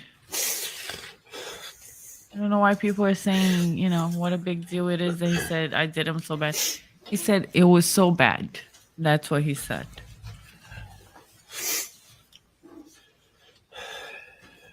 Wow, that was a lot of snots. Can I have some water? Okay, usually when this is happening with a witness, either the attorney asks, "Do you need a break?" Or the judge may ask, "Do you need a break? Let's take a break for a moment. Do you need a minute?" Especially when it's a victim, right? But in this case, he's like, "Can I have some water?" Which, you know, I have no problem with. But some people are saying, "Oh, it's too much. He wants some water." People are just so quick to judge and to make assumptions. I like to observe. I like to look at both sides and, you know, give somebody the benefit of the doubt. So I'm not going to sit here and pick on the guy crying, how he's crying, if he's crying the right way or not. And if it's real, if he really needs water, if he's just trying to get water for sympathy. I mean, that's just silly to me. I think that there's a lot for us to look at here, and I am nitpicking and I am observing what I observe, but for these little things I just don't agree with. People saying that him asking for water was too much. It's just water. Yeah, I went to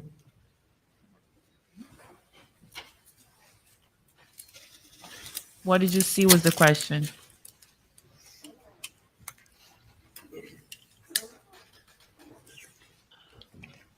Cheers.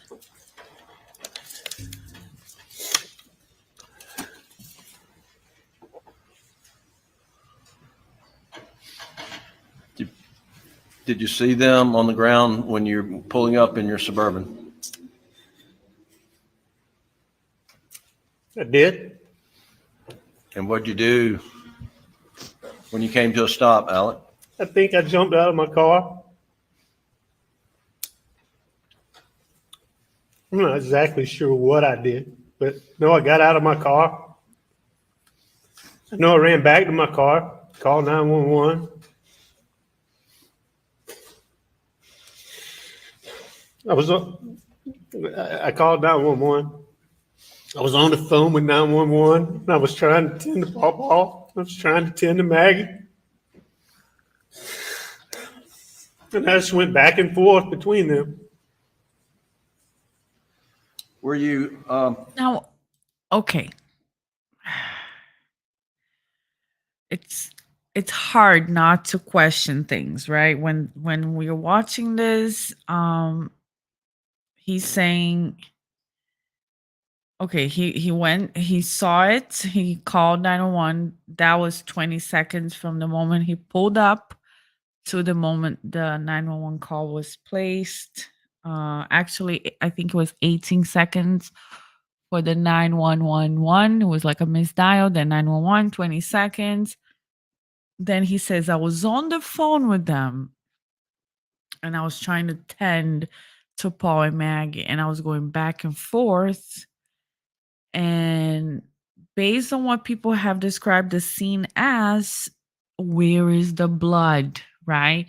His shoes could have been full of blood, his hands, his shirt. He had to have some blood on him if he was tending back and forth. But then again, we don't know. We don't know what's going on. We just go by what he's saying, and the timeline doesn't make sense for him to have murdered them, but also the fact that he's tending to them and going back and forth between Paul and Maggie. I mean, unless he didn't touch them at all or barely touched them, he would have more stuff on him. go into Paul and Maggie while you were on the phone with the 911 operators? Yes. Yes. And in a little bit, I'm going to play the 911 tape, but I just want to ask you, and you've told law enforcement that's been played here in the court.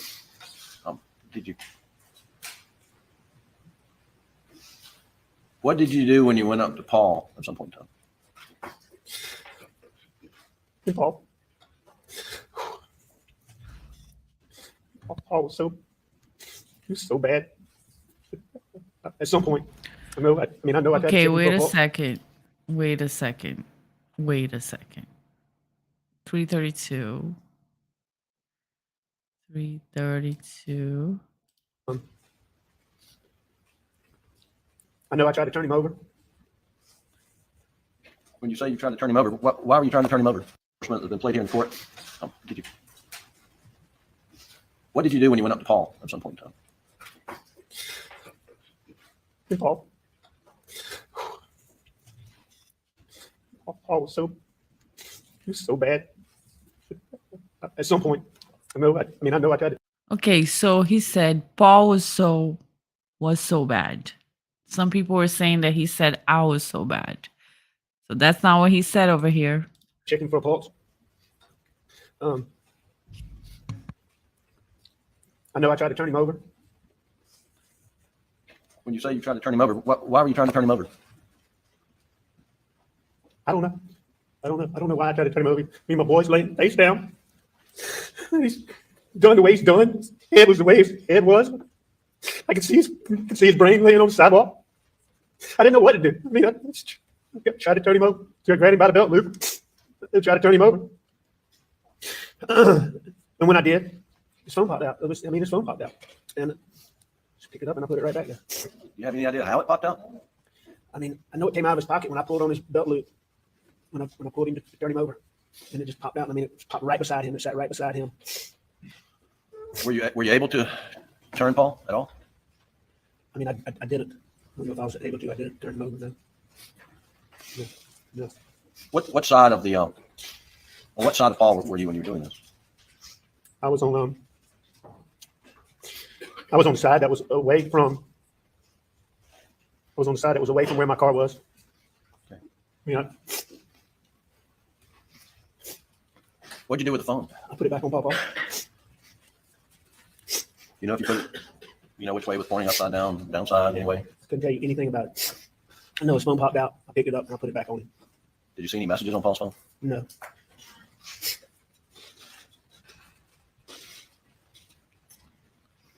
Did you go to Maggie?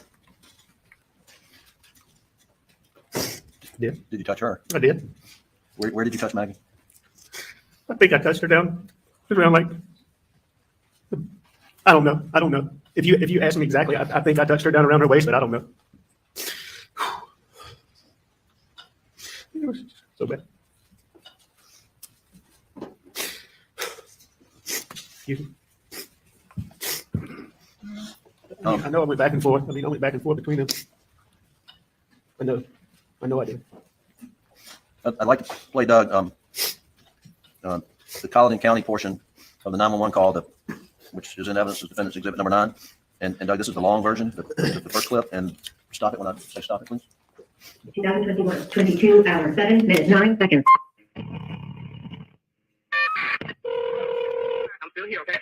Communication. I have an Alex Murdaugh on the line calling from 4147 Mobile Road. He's advising that his wife and child was shot. Okay, and so give me the address again. It's 4147 Mobile Road. I've been up to it now. It's bad. Okay, how did they shoot? Alan, when you say I've been up to it now and it's bad, what are you referring to? I'm talking about what I saw was what y'all saw pictures of. It was bad. It was terrible.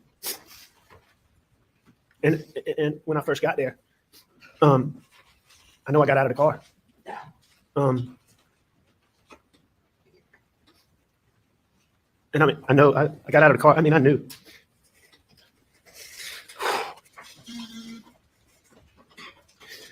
Got out of the car, but right at first, I went all the way to them. I think I ran back and that's when I called 911. And so I called 911, and while I was doing that, then is when I went to Maggie and I went to Paul. And so that's what I think I'm talking about. Okay. Keep going, please. Oh, no, hell no. Okay, how do they shoot? Do they shoot themselves? Oh, no, hell no. Okay, and are they breathing?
Where were the dogs? The dogs were in the kennels. Dogs were in the kennels. They were wherever they were when law enforcement got there. And you've seen pictures, and they called Bill Davis to stand and talk about the hose rolled up. Did you roll the hose up? No. Did you do anything down there at the kennels when you got there other than call 911 and attend to Maggie and Paul? No, I do know that I was trying to find a flashlight. I was trying to find a gun. A flashlight. Other than those things, no, I didn't do anything at the kennel. I didn't do anything with any hose. Piano? I didn't do anything with any dogs. Was there anybody with you? No. No. All right, keep going, please. God. It's like you can't see it from the road. Okay, then.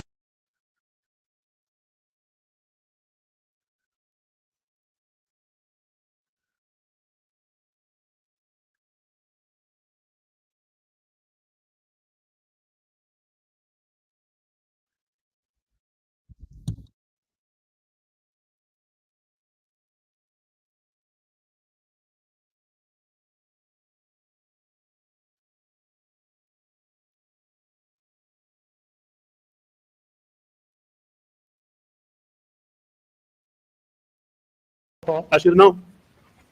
What were you referring to? I was referring to Paul got so many threats. Didn't take serious. Think twice about.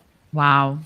I'm just telling him, Paul, I should have known. I should have known. I don't specifically remember saying that, but I can clearly hear myself say that. Even What Gus kind of is threats like, did you understand Paul was receiving? And Paul got the most vile threats. I mean, stuff that was on social media. I mean, it was. I mean, you couldn't believe it. You couldn't believe it. It was so over the top. Truthfully, we didn't think anything about it. I mean, it was just so couldn't crazy. That, even- we just. I mean, people talking about what he was going to get and how they were going to do this and get him. And I mean, it's stuff you really. I mean, we disregarded it because He's like, so over the I top. don't know. Thought it so over the top. Buster. I don't know if he said that. Keep going, please, sir.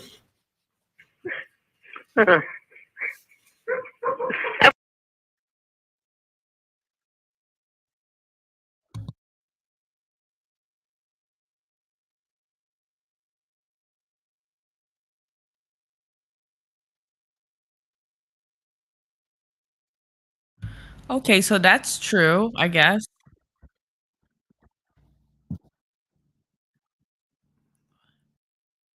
This call was 10:06, an hour and a half ago. Approximately. Without question. Yeah, never be so precise. When was the last time you saw them, Maggie and Paul? Right after I took the chicken from Bubba. And the video we've seen is timestamp 8:44 p.m. Is that correct? That's right. So was it shortly after 8:44? It was. And It wasn't long after that because you can hear when Bubba gets the chicken, and it wasn't long after I took the chicken from him. Right. Calm and then you down. called 911. The records of that, but you remember roughly 9:07 or right before 9:07? I mean, I've seen the records and seen the transcript. Yeah, And then this is in the record of this, but this is some minutes into the conversation with 911 operators, correct? that's right. Like Knowing everything we know now, I mean, was it roughly an hour and a half the last time you saw him? it was. That would with the time of however long it took to get to this point, however many minutes that is 10, 10, 10, however many you Just look a exactly and see yes what point this will is and know what time it is, but it's between 10 and 10:15. And so I'd seen him around 8:45, a little bit after. All right, please keep going. They were doing that all? No, I talked to her.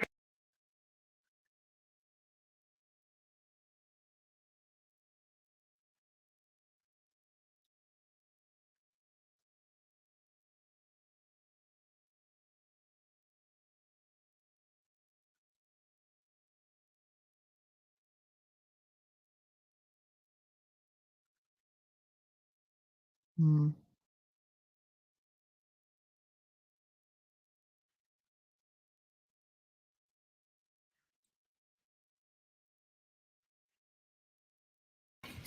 This the gun that you got? And how did you load this gun? What did you load it with? if anything? That was gun, as best I can remember. I believe I got that gun off the pool table where you heard there was some other gun. I think that gun was laying with that pool table. I'm not positive, but I'm pretty sure it was on that pool table. Would have been the first place I came to. I know I was grabbing the first gun I could get. I grabbed a handful of shells out of the that I could get my hands on. I know the gun had a shell in it that I loaded, and I know I had a few shells. So Have you seen in this case where there's a 16 gauge shell put in that gun? I've seen in the records and I've seen and heard in the testimony that I put a 16 gauge shell in the gun. Is that a 16 gauge shotgun? It's not a 16 gauge shotgun. It's a Why'd you 12 put a gauge. 16 gauge shell in it? I obviously didn't realize what I was doing. I mean, I know you can't put a 16 gauge shell in a 12 gauge gun and not. I mean, I've been hunting my whole life. I know you can't do that. That's not a mistake I would have made. That's not a mistake I'd have made under any circumstances other than that night. He was gonna say it's not a mistake I would have made. And then he corrected himself. So I just thought that was interesting.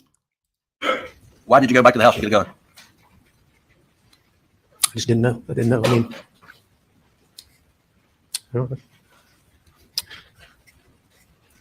That's all I did. I mean, it's just, I didn't know somebody was still out there. That's a better I guess reaction. I didn't know. That's a better reaction. Please keep going.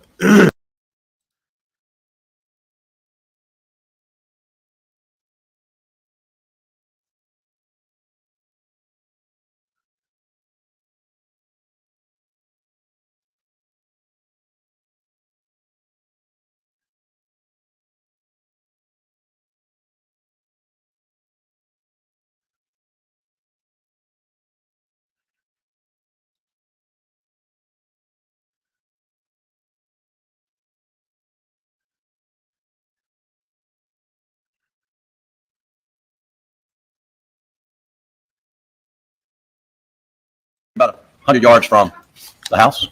That's what I said. Is it much further than that? I mean, as you've heard in the testimony, it's 1,100 and something feet, but Okay. I said it Yeah, was but 100 what yards. if you You weren't wrong. at the kennels? What if you weren't at the kennels? What if you had parked there? Oh wait, the car was at the kennels. So I don't know. I don't know. Wrong about your estimate. I'm sure I was wrong. Keep going.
2021, 22 hours, 13 minutes, 58 seconds.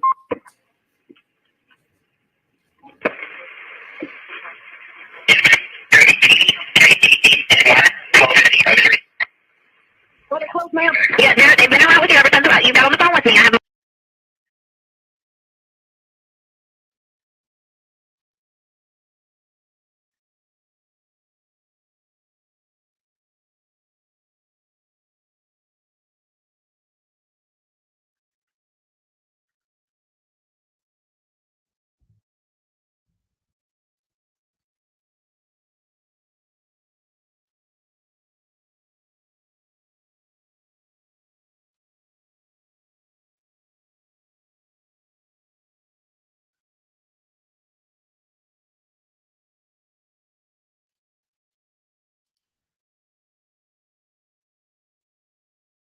$10, 13, 58, and you're asked, you're told don't touch them.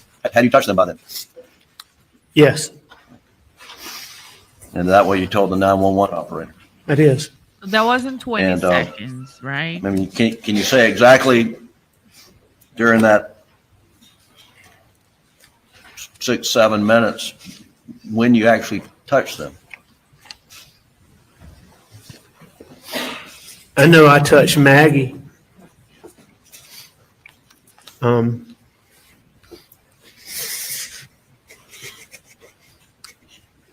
I touched Maggie several times, but I mean, I think I didn't. I don't think I touched Pawpaw, but 2 times.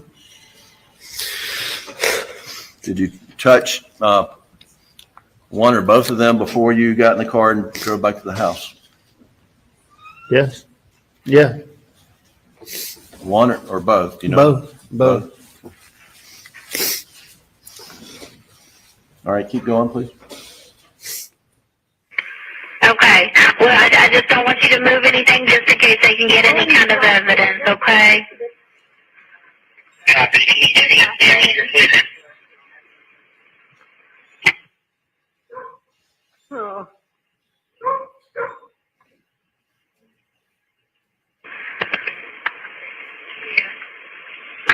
Okay, and did your son, I know you said that he had been threatened, did your son make reports of this at all? Yes, ma'am. He did. Al, you informed the 911 operator that Paul had made reports of these threats. What are you referring to? I mean, I just know that it had been reported. I don't know that. I mean, I don't believe there was any like formal police reports or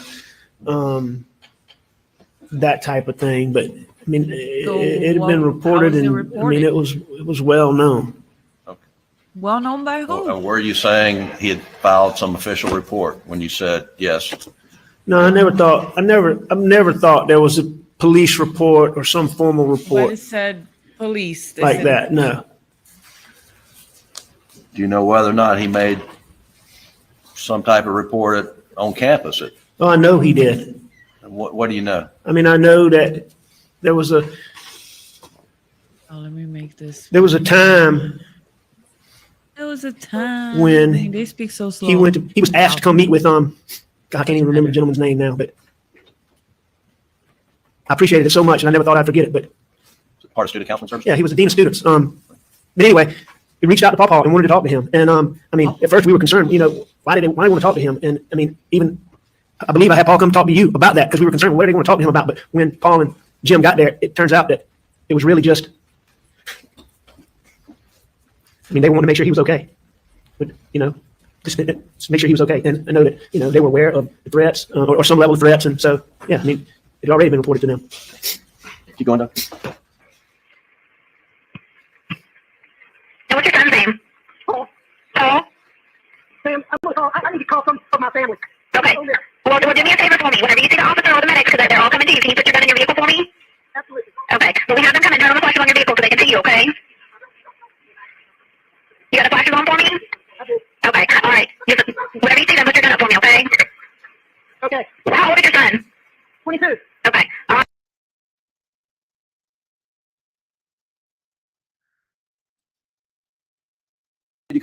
after you got off the call with the operator? Yes. Who'd you call? I know I called my brother Randy. I know I called my brother John. And I know I tried to call Rhoda. Well, Rhoda's not family, but I called Randy and John. Roro. And I called Randy and John. And then you just mentioned Rodo. Rogan. We called him Rhoda. I called him Rhoda. Why did you try to call Rodo? I mean, Rogan's house was like, I don't know, as the crow flies, maybe 2.5 miles, 3 miles. I mean, Rogan was like family. Did you think he was the closest person? Yeah, I just wanted somebody to be out there. Had you seen Rogan's name on Paul's phone in any way that night? No. He didn't? You I called. thought the reason why he called Rogan was because Rogan was calling Paul repeatedly and he was calling him back. Did Rogan answer? No. Did you try multiple times? Looking at these records, I believe that I did, but I believe some of those are like the FaceTime calls that are to Rogan. And I'm trying to call him, but I don't believe that was me, actually. I didn't FaceTime. I mean, I didn't FaceTime people. So I think that's either me trying to call him and hitting FaceTime or that's me hitting buttons or hitting the phone. In the State's Exhibit 519, which is the condensed timeline done by Agent Rudovsky, there's an indication, Alec, that at 10:22:09, you opened a group text message from Michael Gunn stating, "She brought the heat from Miami boys." Oh, that's Were you reading text messages from Michael Gunn right after you got off with the 911 operator? I heard him ask that question. I can promise you I wasn't reading any text I messages. believe you totally. I believe you. Totally. It was There's also an like, entry just Alec, that says, million things are at happening. 10:40 p.m. You did a Google search or a Safari browser search for Whaley's at Edisto while your wife and son are laying dead on the ground. Did you do that? It No. was Whaley's is a restaurant in little Edgewood we ate at. A restaurant. lot of times we I got takeout from a lot of totally times. So I'm believe assuming it was in my search history, pulling up the restaurant, and obviously was Yeah, trying to call people or dialing, and even if I he hit is a that. I wasn't doing any psychopath, Googles. even if he was a psychopath or he is a psychopath, even if he killed his wife and son, it wouldn't make sense for him to be like, okay, let me see what I'm gonna eat after I murdered my family, and then I have to lie to this cops. No, I don't think so. Because even if you watch Dexter, which is a very good documentary, by the way, but Dexter is always thinking about his, how is he gonna cover up his crimes and do this and that. He's not like, oh, let me see what I'm gonna eat right after I kill this guy. Searches. Stupid. Stupid And it's one of the persons that argument. you dialed that night, a wedding photographer. Waste of time. It's a guy named Brian White. I saw that on the call. Brian White's a guy who was in my what do you call it? Contacts. That is a videographer that I've used in cases. I haven't used him in 2 another years, thing. and he's a good guy, but we're not personal friends, so But I certainly wasn't calling him. Or he was were you- nervous, he's crying, he's frantic. He called What does that indicate to you, that somebody those he actions on your phone? hasn't talked to in years. How do you account for that? Obviously, they're unintentional. I mean, I'm doing something with my phone trying to Yeah, call people, but I'm not trying to call those unintentional. people. I'm not doing a Google search I buy for any it. Whaley's restaurant, and I'm certainly not reading any text. I buy it. I want to ask you, The jury room for a break for about 10 minutes. Please do not discuss this. Yes, Let's sir. judge. Ooh.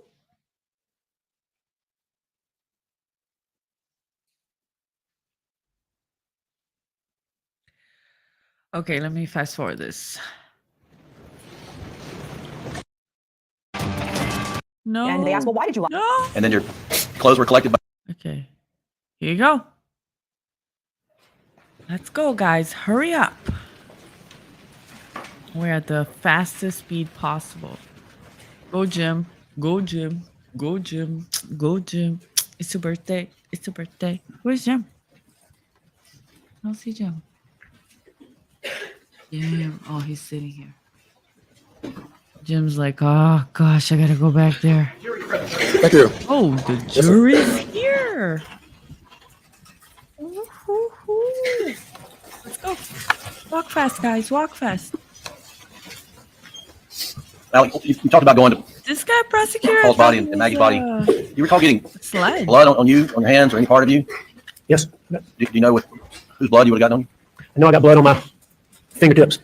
Fingertips. Okay, so the question is, how don't you have blood on you if you went to 10?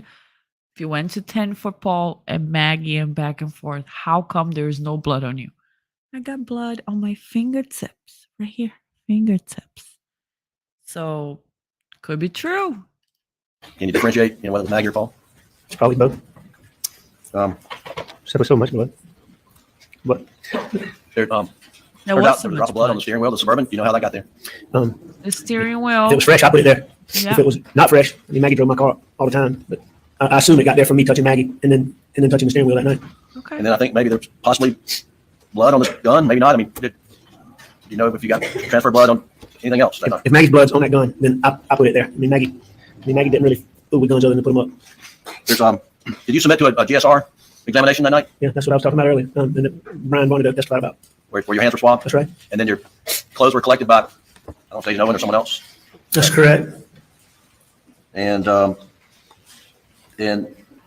turns out there's some GSR on your shirt and on your shorts. And did you handle this gun? This is Yes. this is item 22 that. Yes, I basically had that gun with me until I put it up against my car. When the police officer, I think it was Mr. Green, got there, I put it against my car. And I think Nolan had testified that this is, one of the shotguns Paul liked to use. It is. Was he meticulous about cleaning his guns? Pawpaw? Yeah. No. Now, when he cleaned it, he was meticulous about it, but it was far and few between when he actually cleaned them. I believe that.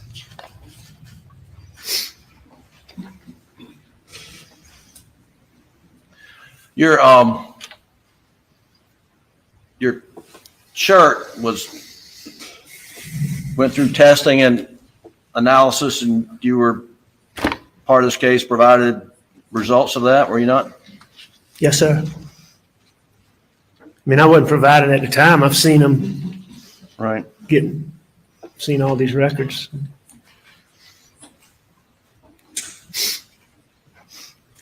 You, well, just let me ask you, did you get on your shirt high velocity blood spatter from being within a distance of a shooting Maggie or Paul?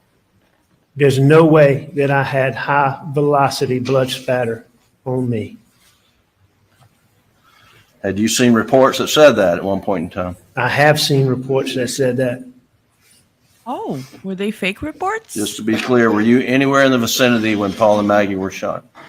I was nowhere near Paul and Maggie when they got shot. Okay. All right. That's that. Jim's like, After SLED collected your clothing that night at the main residence at Moselle, you remember changing in? Remember what you changed into?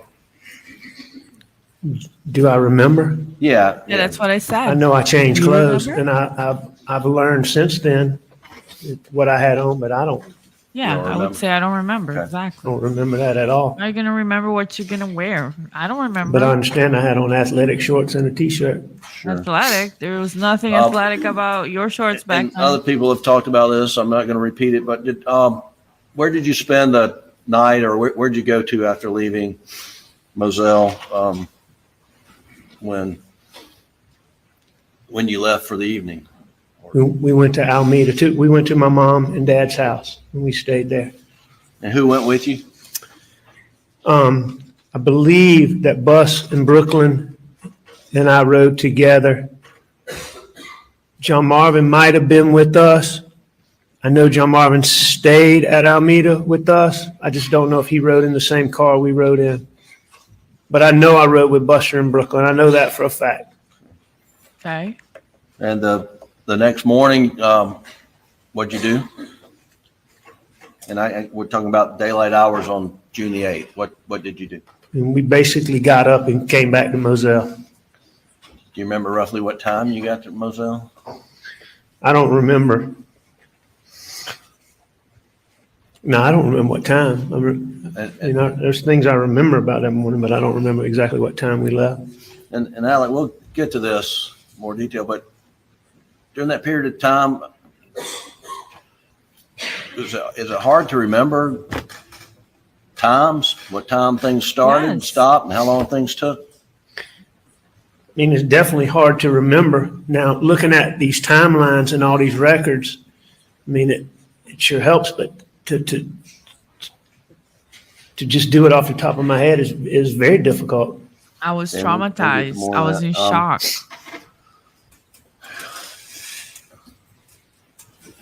When you went back to Moselle on the morning of June the 8th, do you know whether you took a shower there, or took a shower at Alameda or took a shower at all? Now, I know we took a shower at Moselle. We? Ooh. Did not take a shower before I left Alameda. We basically got up and went to Moselle, Maggie's mom and dad. That's hard. They were there. They were coming to tell them, see them. We got up from Alameda and we left and we went to Moselle. And do you It know, looks very believable do you now. even recall SLED coming in and searching the house for anything on the 8th? I knew that, I knew they were doing it, yeah. I knew they were doing it. But I don't remember, I wasn't out in that gun room and see all that video and all that, but I knew SLED, was coming in there. We made the house available for them to come in there. True. So, I can't tell you details, but yeah, I remember it. Did you at one point just tell SLED they had carte blanche to search anywhere, Yes, anytime? you I did. told SLED they could do anything, anywhere, anytime that they wanted to. Anything to do with me, my property, my An cars. investigation. Even though I didn't own the cars, I would get my law firm owned the cars. I would have the people. They had full, whatever they wanted, Full cooperation. they were welcome to. And that is really good for him because it's And, true. Did you have any discussions with David didn't Owen or even need a anybody warrant. that's led about consenting to General Motors to get that off the car? Every time that I talked to David Owens, I would ask him about getting OnStar data and GPS data from phones. Oh, And why was it important to you to get OnStar data and GPS data from the phone? To confirm where I was saying I went, what I did, GPS. At that point in time, I knew that Maggie's phone had been taken. And I knew that my Suburban and my phone and Maggie's phone never crossed paths. And that was extremely important to me. And I asked him about it. okay. But see, the answer for me, like a more natural answer would be, why was that important to you? Because I wanted to know the truth. I needed to know the truth. I wanted to know what happened to my loved ones.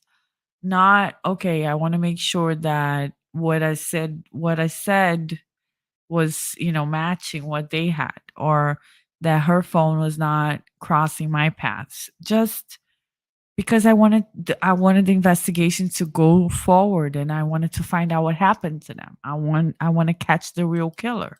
Or Every the single killer. time we talked. I don't know. Every That's single just time. my 2 cents. And speaking of Maggie's phone, did you know her password to her phone? Yes, I knew her password. Nice. Did you know her That is password big. to her computer? Yes, Did she know your password? yes. Wow. That's cool.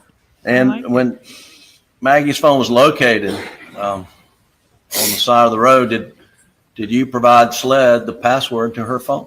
I did. Wow. Okay. I think I actually provided it to John Marvin, who provided it to SLED, but I'm the one who gave it to him. Right. With his permission. That's big for him. That's a win. And your knowledge that Maggie's have these location services on her phone, she used them frequently.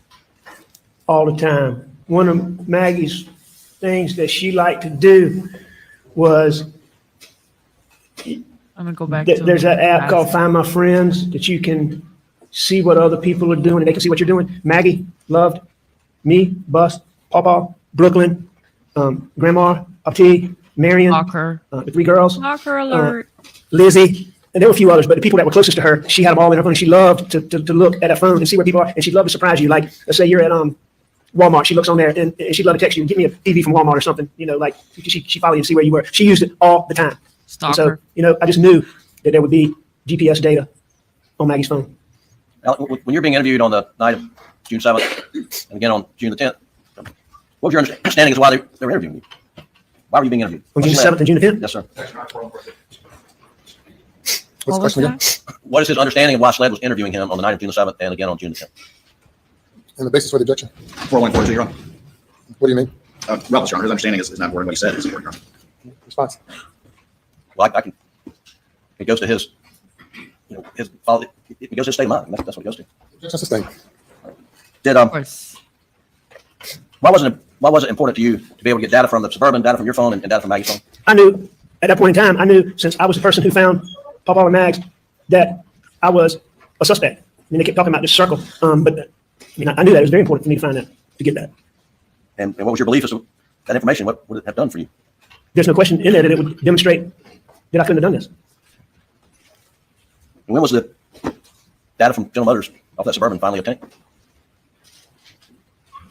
In this It was either trial. this past Saturday or Saturday before that, according to what was said in this courtroom. During this trial? Absolutely. Yeah, during the trial, somebody was And, like, "Oh, I was to your knowledge, watching the trial on TV, and then I decided to finally give you these records you wanted for the past 2 years." GPS data ever able to be located off Maggie's phone? No, I mean, not just to my knowledge, it was not able to be gotten. You know, the testimony was in here that it couldn't be gotten. It only went back to June the 9th. Everything before that was erased Wow. on Maggie's phone. Now, when starting June the 8th, when that Moselle got a lot of people come to support you, be with you on June the 8th, On June the 8th, Yes, like the next day. right? Yes, sir. A lot of people. And you mentioned your Maggie's parents and family came as well.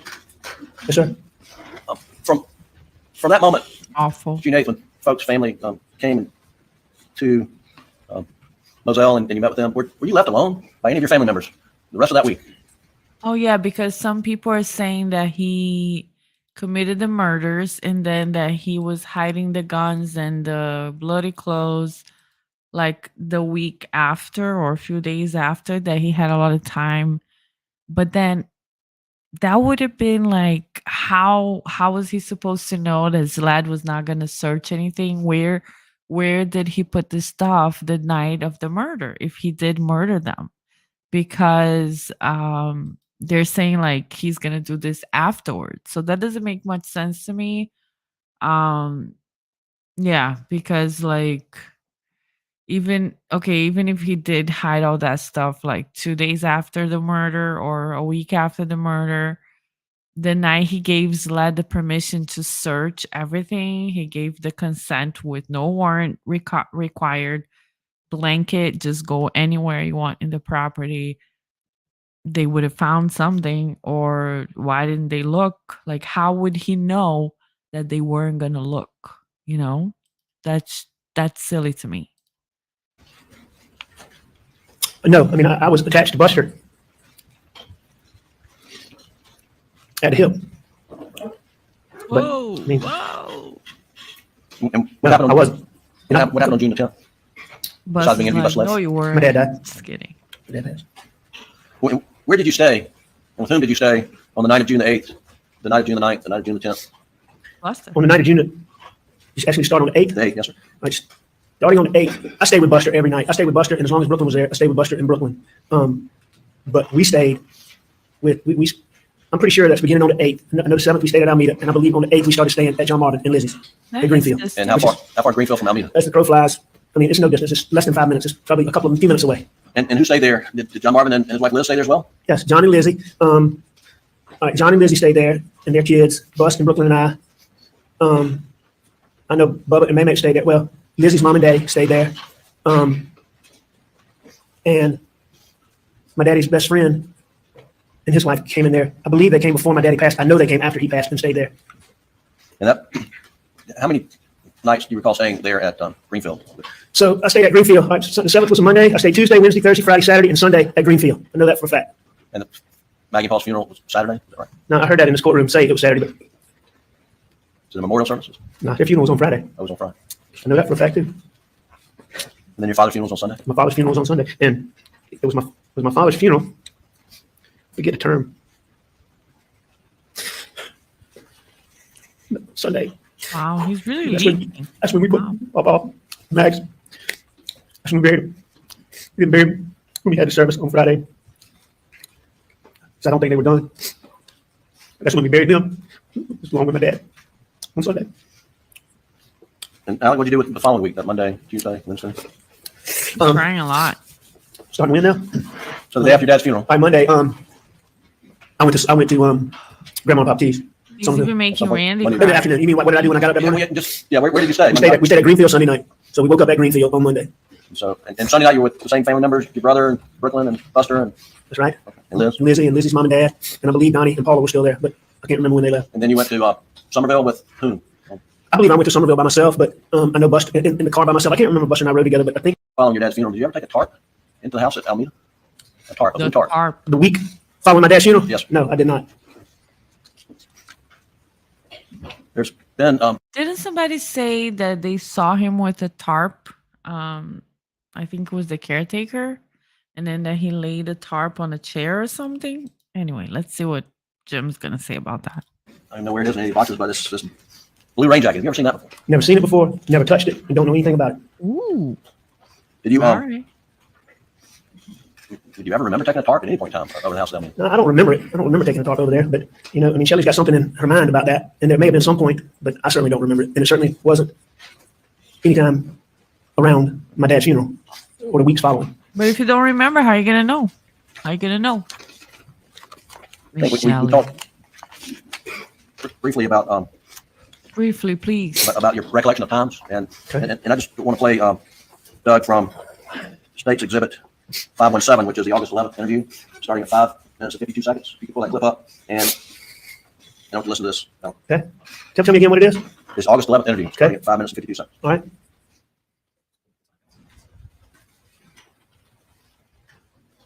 Can you go to 5 minutes and 52 seconds? This is at two times the speed. Who's at your house when you left? What time did you go? We've been Who was at your house when you left? What time did you go? we've been to a ball game that weekend. I don't remember exactly what time. It would have been somewhere between 8:30 and 9:30, probably 10 o'clock, maybe at the latest, something like that. Al, on this tape, were you being asked when you went to work on the 7th? Yes, And you said 8:30 to 9:30 in the morning? and then I think it said 10 o'clock at the latest. Is that correct? No, it wasn't. Now I've seen all these records. What does it look like? What time you went to work on the 7th? A little afternoon. All right. If we'll go to the Doug States Exhibit 243, which is the June 10 interview. Mr. Griffin, on that same date, though, I also, if you play that thing, and I don't know if it's right then, but if you play that further, I also told him the best way to see exactly when I went in that door is to go and get my information from my law firm. And I told them that we have how things are electronic now, where you don't have a key, you have a key card, and you have a key card in your wallet. And so when you use it, it creates like all this other stuff, a digital footprint. And I told David Owens that he could go get it from my office. And was that a common response of yours when you were asked about specific times, that you would give them your best estimate, but you would point them to where they could find the most accurate data? Yes, sir. You did that more than once? Yes, sir. So if we've got the June 10th interview, which is State's Exhibit 243, and Doug, I'd like to go to 9 minutes and 59 seconds. And here you're being asked, when did Paul arrive at Moselle? Roughly what time in the afternoon? I would think it'd be somewhere in the 5 o'clock range, a little bit. It was broad daylight when it wasn't dusk, dark, or late. Okay. And we rode, we just rode around. We rode around. So did you tell him on June 10th that Paul got there at 5 o'clock time period? Yes, sir. Yes, sir. I obviously did. And was that incorrect? Yes, sir. It was incorrect. And what time did you, looking at the record now, what time did it look like Paul actually got there? And looking at the records, it's clear that he got there sometime around 7 o'clock. At some point in time, you have a conversation with Shelley Smith about, how long you were over at Almeda on the night of June the 7th. Do you remember? I don't distinctly remember having a conversation with her about how long I was over there, but I know that I told Shelley Smith that SLED was going to come and talk to her, and that I'd appreciate it if she would talk to them, and that she just needed to tell them the truth. And did you take extra care not to talk to people that you knew SLED would be talking to?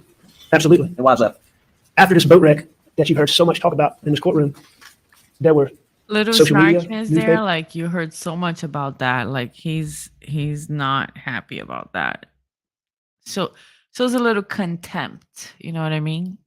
I mean, it went deeper than that, but I mean, there was so much talk about how I, fixed witnesses and structured the investigation. There's things that were totally false, that were absolutely baseless, but it was said repeatedly. It was reported repeatedly how I'd done this and with this witness and influenced this police officer and all these things.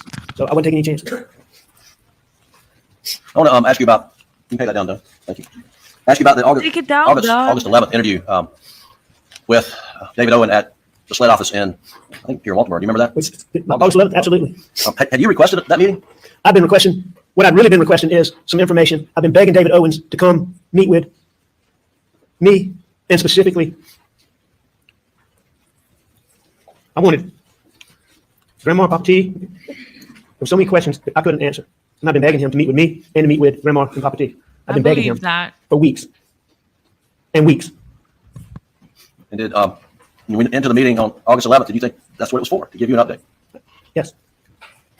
And at the conclusion of the meeting, they let you know that you're the prime suspect. That you were in the circle. The only one in the circle. Objection one. I'll rephrase it. By Objection the conclusion of one. the meeting, did they make it known to you that you were suspect? Oh, there's no question about that. Absolutely. Now, he used a lot of, I mean, you hear it talk about how I'm in the circle and he can't get me out and this and that, but there's no doubt in my mind. There was no question in my mind what was going on. And during that meeting, did they show you the Snapchat video of you trying to stand up the fruit tree?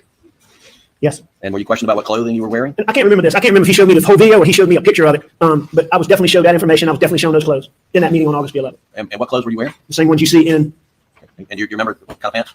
it was khaki pants. And what kind of shirt? It's a button down, short sleeve button down. I call it a dress shirt, but short sleeve button down dress shirt.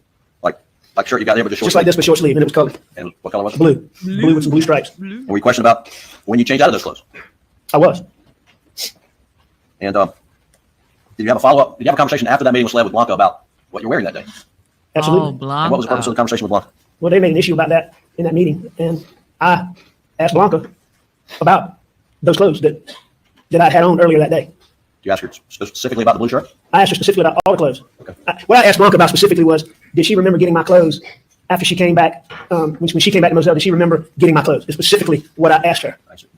And why were you asking her those questions? Because on August the 11th, they made an issue about me still wearing those clothes, not having changed clothes when I was in that Snapchat video. That's why I went to Blanca. Did they ever ask you on August 11th whether ask you for those clothes? Can you We produce have the clothes? Did they ask you? Blanca No, they didn't. saying Have you ever that asked you for those he clothes? said, this is what I was wearing. Tell them this is what I was wearing. And she was like, no, it wasn't.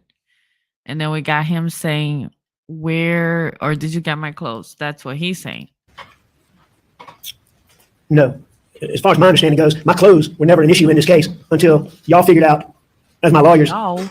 figured out that there was no blood spatter on me. Sir, Is that objection, Your Honor? please put it.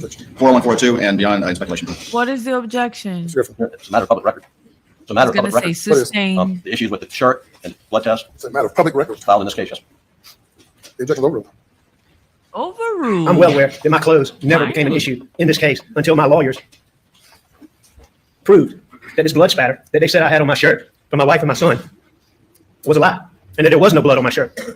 And once they filed the documents and they proved that that was a lie, all of a sudden the clothes I was wearing back on that day became an issue. Wow. Bombshell. And it's true. And that's in the weeks leading up to this trial. It was a lie. No. Alec, after the Maggie and Paul were murdered on June 7th and 8th, He's so happy he was able to where did you say stay and where did you keep clothes? Say that again, please. Where were you staying overnight? Well, let me ask you this. Did you ever spend another night at Moselle after June 7th? Never spent another night at Moselle. Why not? Wow. So they lied about blood spatter being in his shirt.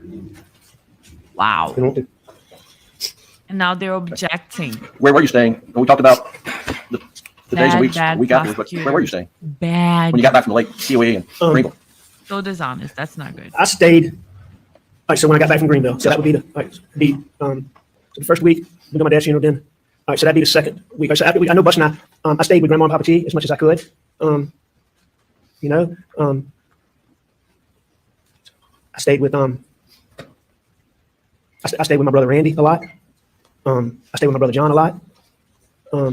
Bus and I stayed at Edisto a little bit. That's Randy. But at the beginning, I really stayed with either my brother Randy and his wife Christy, or I stayed with my brother John and his wife Lizzie. Imagine And the basically at that time, Buster was doing. I'm not Excuse me, sure Buster worked for Wild Wing at that time, and they've been so kind to him and they let him be off just for a ridiculous amount of time. They were so good to him. So he stayed with me when he had to go back to work. He would stay at my brother John and Lizzie's because it was closed. So I would stay with Randy and Christy in Hampton. When Buster was there, I would almost always go to John and Lizzie's when Buster was there.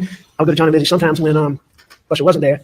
But I was Johnny Parker, one of my partners, had a guest house. His mother-in-law had lived there when she was sick. That's really it's right at the foot of Randy's drive. It's 100 yards, 70 yards from Randy's house. And I was going to move into that house until we figured out where I could live. So I had clothes there. I had clothes at Randy's. I had clothes at John Marvin's. I had clothes at Chichesi, which is, I think you heard Buster talk about Chichesi's, like where we went to the river. And I had clothes there. I had clothes in Somerville. Okay, got I still it. had clothes at Lost Moselle. the clothes. Got it. So you're close. Yes, sir. Last question. No, were your clothes spread out? A lot of different places. Yes. We'll break for lunch and return in an hour and 15 minutes. Please not discuss this. All rise. Well, no matter. Okay, let's fast forward. No offense to lie, did one Oh, Created for Helen Murdaugh. whoa.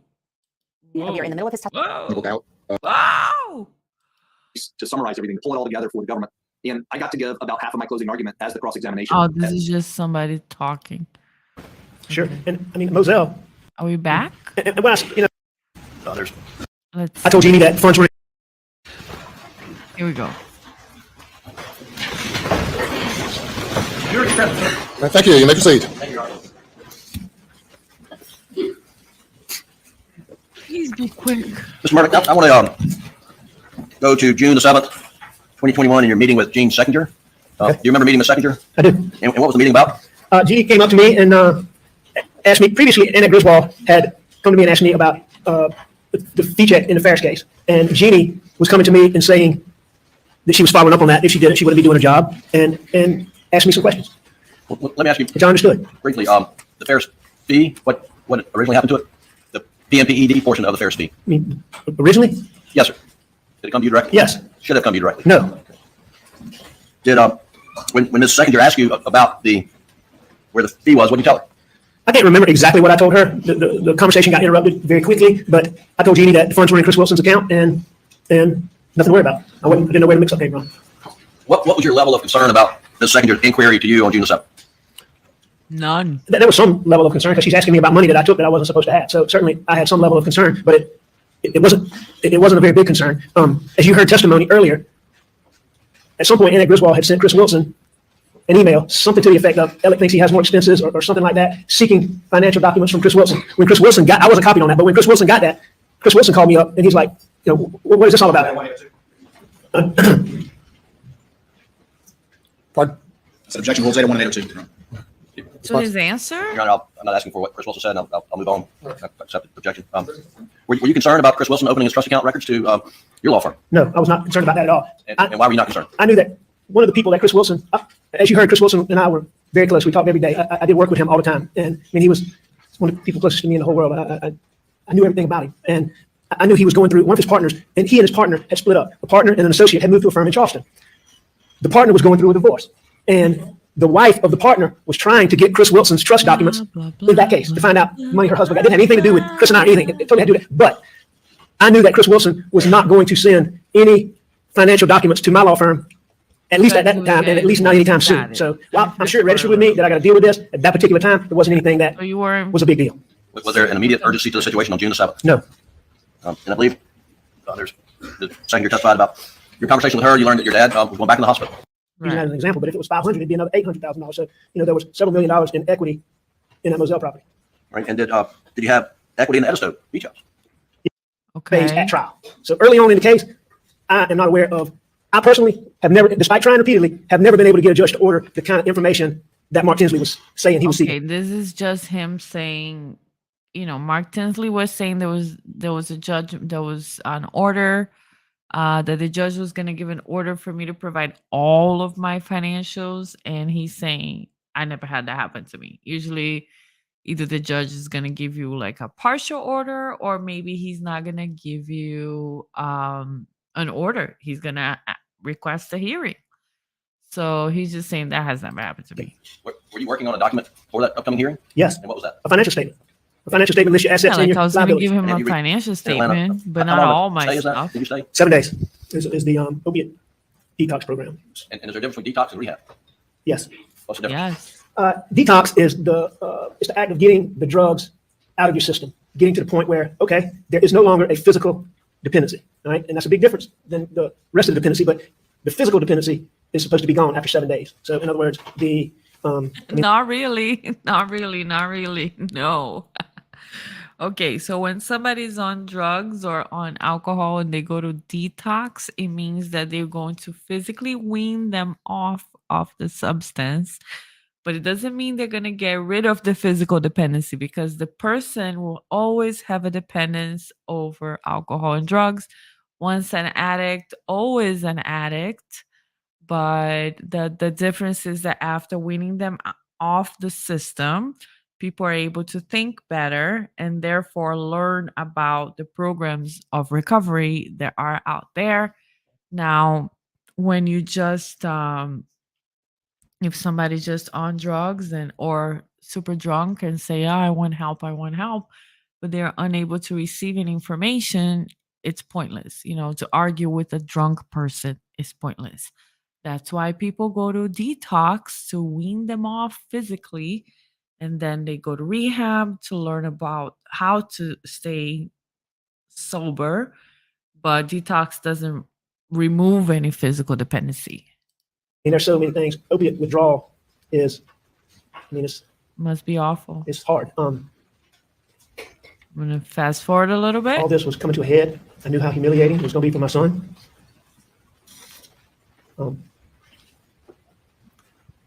I've been through so much. At the time, in the bad place that I was, it seemed like a better thing to do. I don't think that way now, thankfully, but Oh, this is I the did it now. shooting. Did you have life insurance on you? Oh yeah, I had a lot of life insurance. And who was the beneficiary? Maggie was the beneficiary. How much life insurance did you have? I had $12 million. I had a $4 million policy and a $12 million and an $8 million policy. A total of 12. Wow. Did you ever have any life insurance on Mac? No, never. Did you ever have any life insurance on Paul? No. Wow. There you go. That's your no motive right there. Why did you kill Paul? Why did you kill Maggie? Did they have life insurance? No. So where is the motive? Why? Why would he do that? He's the one that had the life insurance. Alex, will you tell the story about Maggie and your relationship with her?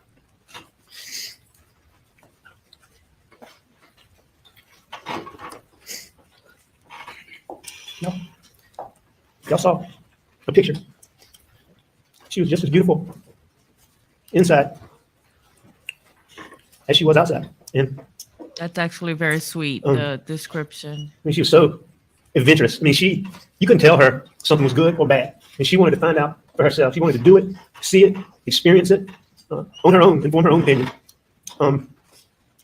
She was devoted. Those two boys, Buster, Paul, me. She made sure we didn't want for anything ever. Fun, He's making him playful. cry. She had a laugh that, you didn't even have to know what was funny. If you heard her laugh, you would laugh. Oh, he laughed. See, he was like, yeah, I remember Yeah. that. She had this little playful look where she'd smile at you and bite her lip. I can't do it, but when she just do it, it just melts you. So sad. She was such a lady, such a feminine person, a girl. But then she had two boys, and she didn't grow up in the swamp and in the country, riding four-wheelers and hunting and fishing. And she changed everything. She became a boy's mom. Her life became ball and riding four-wheelers and doing those things now. Don't get me wrong, she was still 100% girl. And Wanna you fast heard me say forward that a she little loved to do bit? those things. Never an accurate story told about what he was. And I'll challenge you right now. I'll challenge everybody in this room to go find somebody that knew Papa, who really knew him, that did not have an ulterior motive, that would say something negative about him. And I challenge everybody who can hear me now to do that. I mean, Paul was that kind of person. If you knew him, he would help you, and he would be glad to help you. I thought Murdaugh made a good point when he said, Paul might not have quite found his place yet. Paul was ADHD, and so he would jump around from thing to thing a lot. But there's absolutely no question in my mind whatsoever that Paul would have found whatever that thing was that he was going to do. And whatever that ended up being, he was going to be one of the best at it that you've ever known. And I'll tell you one more thing. I didn't even know this when Paul was alive. But, excuse me. Oh, her, she's crying. When they were doing his eulogy, I gave the names of some of his friends. And he had a real cute friend that they were just friends, but some cute little girl Maggie adored. I didn't know her very well, but Maggie did. Maggie adored her. But they talked to her, and Paul, we learned this from her, Julianne. And at 22 years old, I learned, Paul would tell his friends, be present, appreciate where you are, the things you have, and the people around you. I think a lot of that came from it hurt Paul so bad when Mallory died. But 22-year-olds, do you know that think that way? Be present, appreciate things around you. At 22 years old. He's the most special boy. Do you love Paul? I love him. Like no other. He and Buster. Very believable. Love Maggie. More than anything. Love Very Maggie. believable. The first time we went out. Did you kill Maggie? No, I did not kill Maggie. I did not kill Paul. I would never hurt Maggie, and I would never hurt Paul. Ever. Under any circumstances. Thank you. Please answer any questions. That's it. That's it. That's a wrap for the direct. And I truly believe that he means what he's saying, and he is talking about the relationship in a very sweet and very relatable way. He's talking about her laugh and how Paul is this guy that has a really good heart with all his friends. Like he's willing to help his friends. And I know there's documentaries out there that say that Paul was awful because he killed Mallory Beach, and I'm not here to comment on that. I am commenting on this specific trial, but I definitely do believe Alex in this very sweet display of emotions and how he felt about his son and his wife. I feel like there are some red flags on the case as a whole, but I will retain my position as of right now that I do believe the state has not proven that Alex Murdaugh has murdered his son and his wife beyond a reasonable doubt. If anything, there is a lot of reasonable doubt. There are a lot of people who hated Paul, who hated Alex. There's a lot of people who Alex screwed over by taking the money from them. And, a lot of people hated Paul because of the boat accident, and the unfortunate death of Mallory Beach. So it's a toss up in the air. The evidence in the case is very weak, in my opinion, for the state, because he has very little time to commit these murders. He allowed the SLED team and all the investigators to have complete access to his properties, cars, everything, and it's just very little evidence.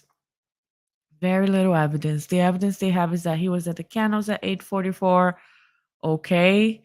The evidence they have is that, what else?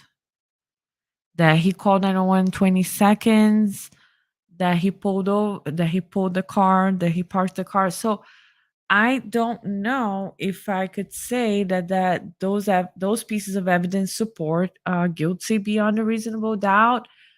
So we're going to stop here at the direct. The direct examination is over. So we're going to go over the cross examination tomorrow. And please subscribe and share and like and leave a comment so that we can start to build this beautiful community and have a voice, a regular voice, not a law tube, not a lawyer voice, just a regular, as if I was in the jury voice, and my own observations and your own observations, and we can have great conversations here. And thank you so much for watching, and I'll see you next time. Bye bye.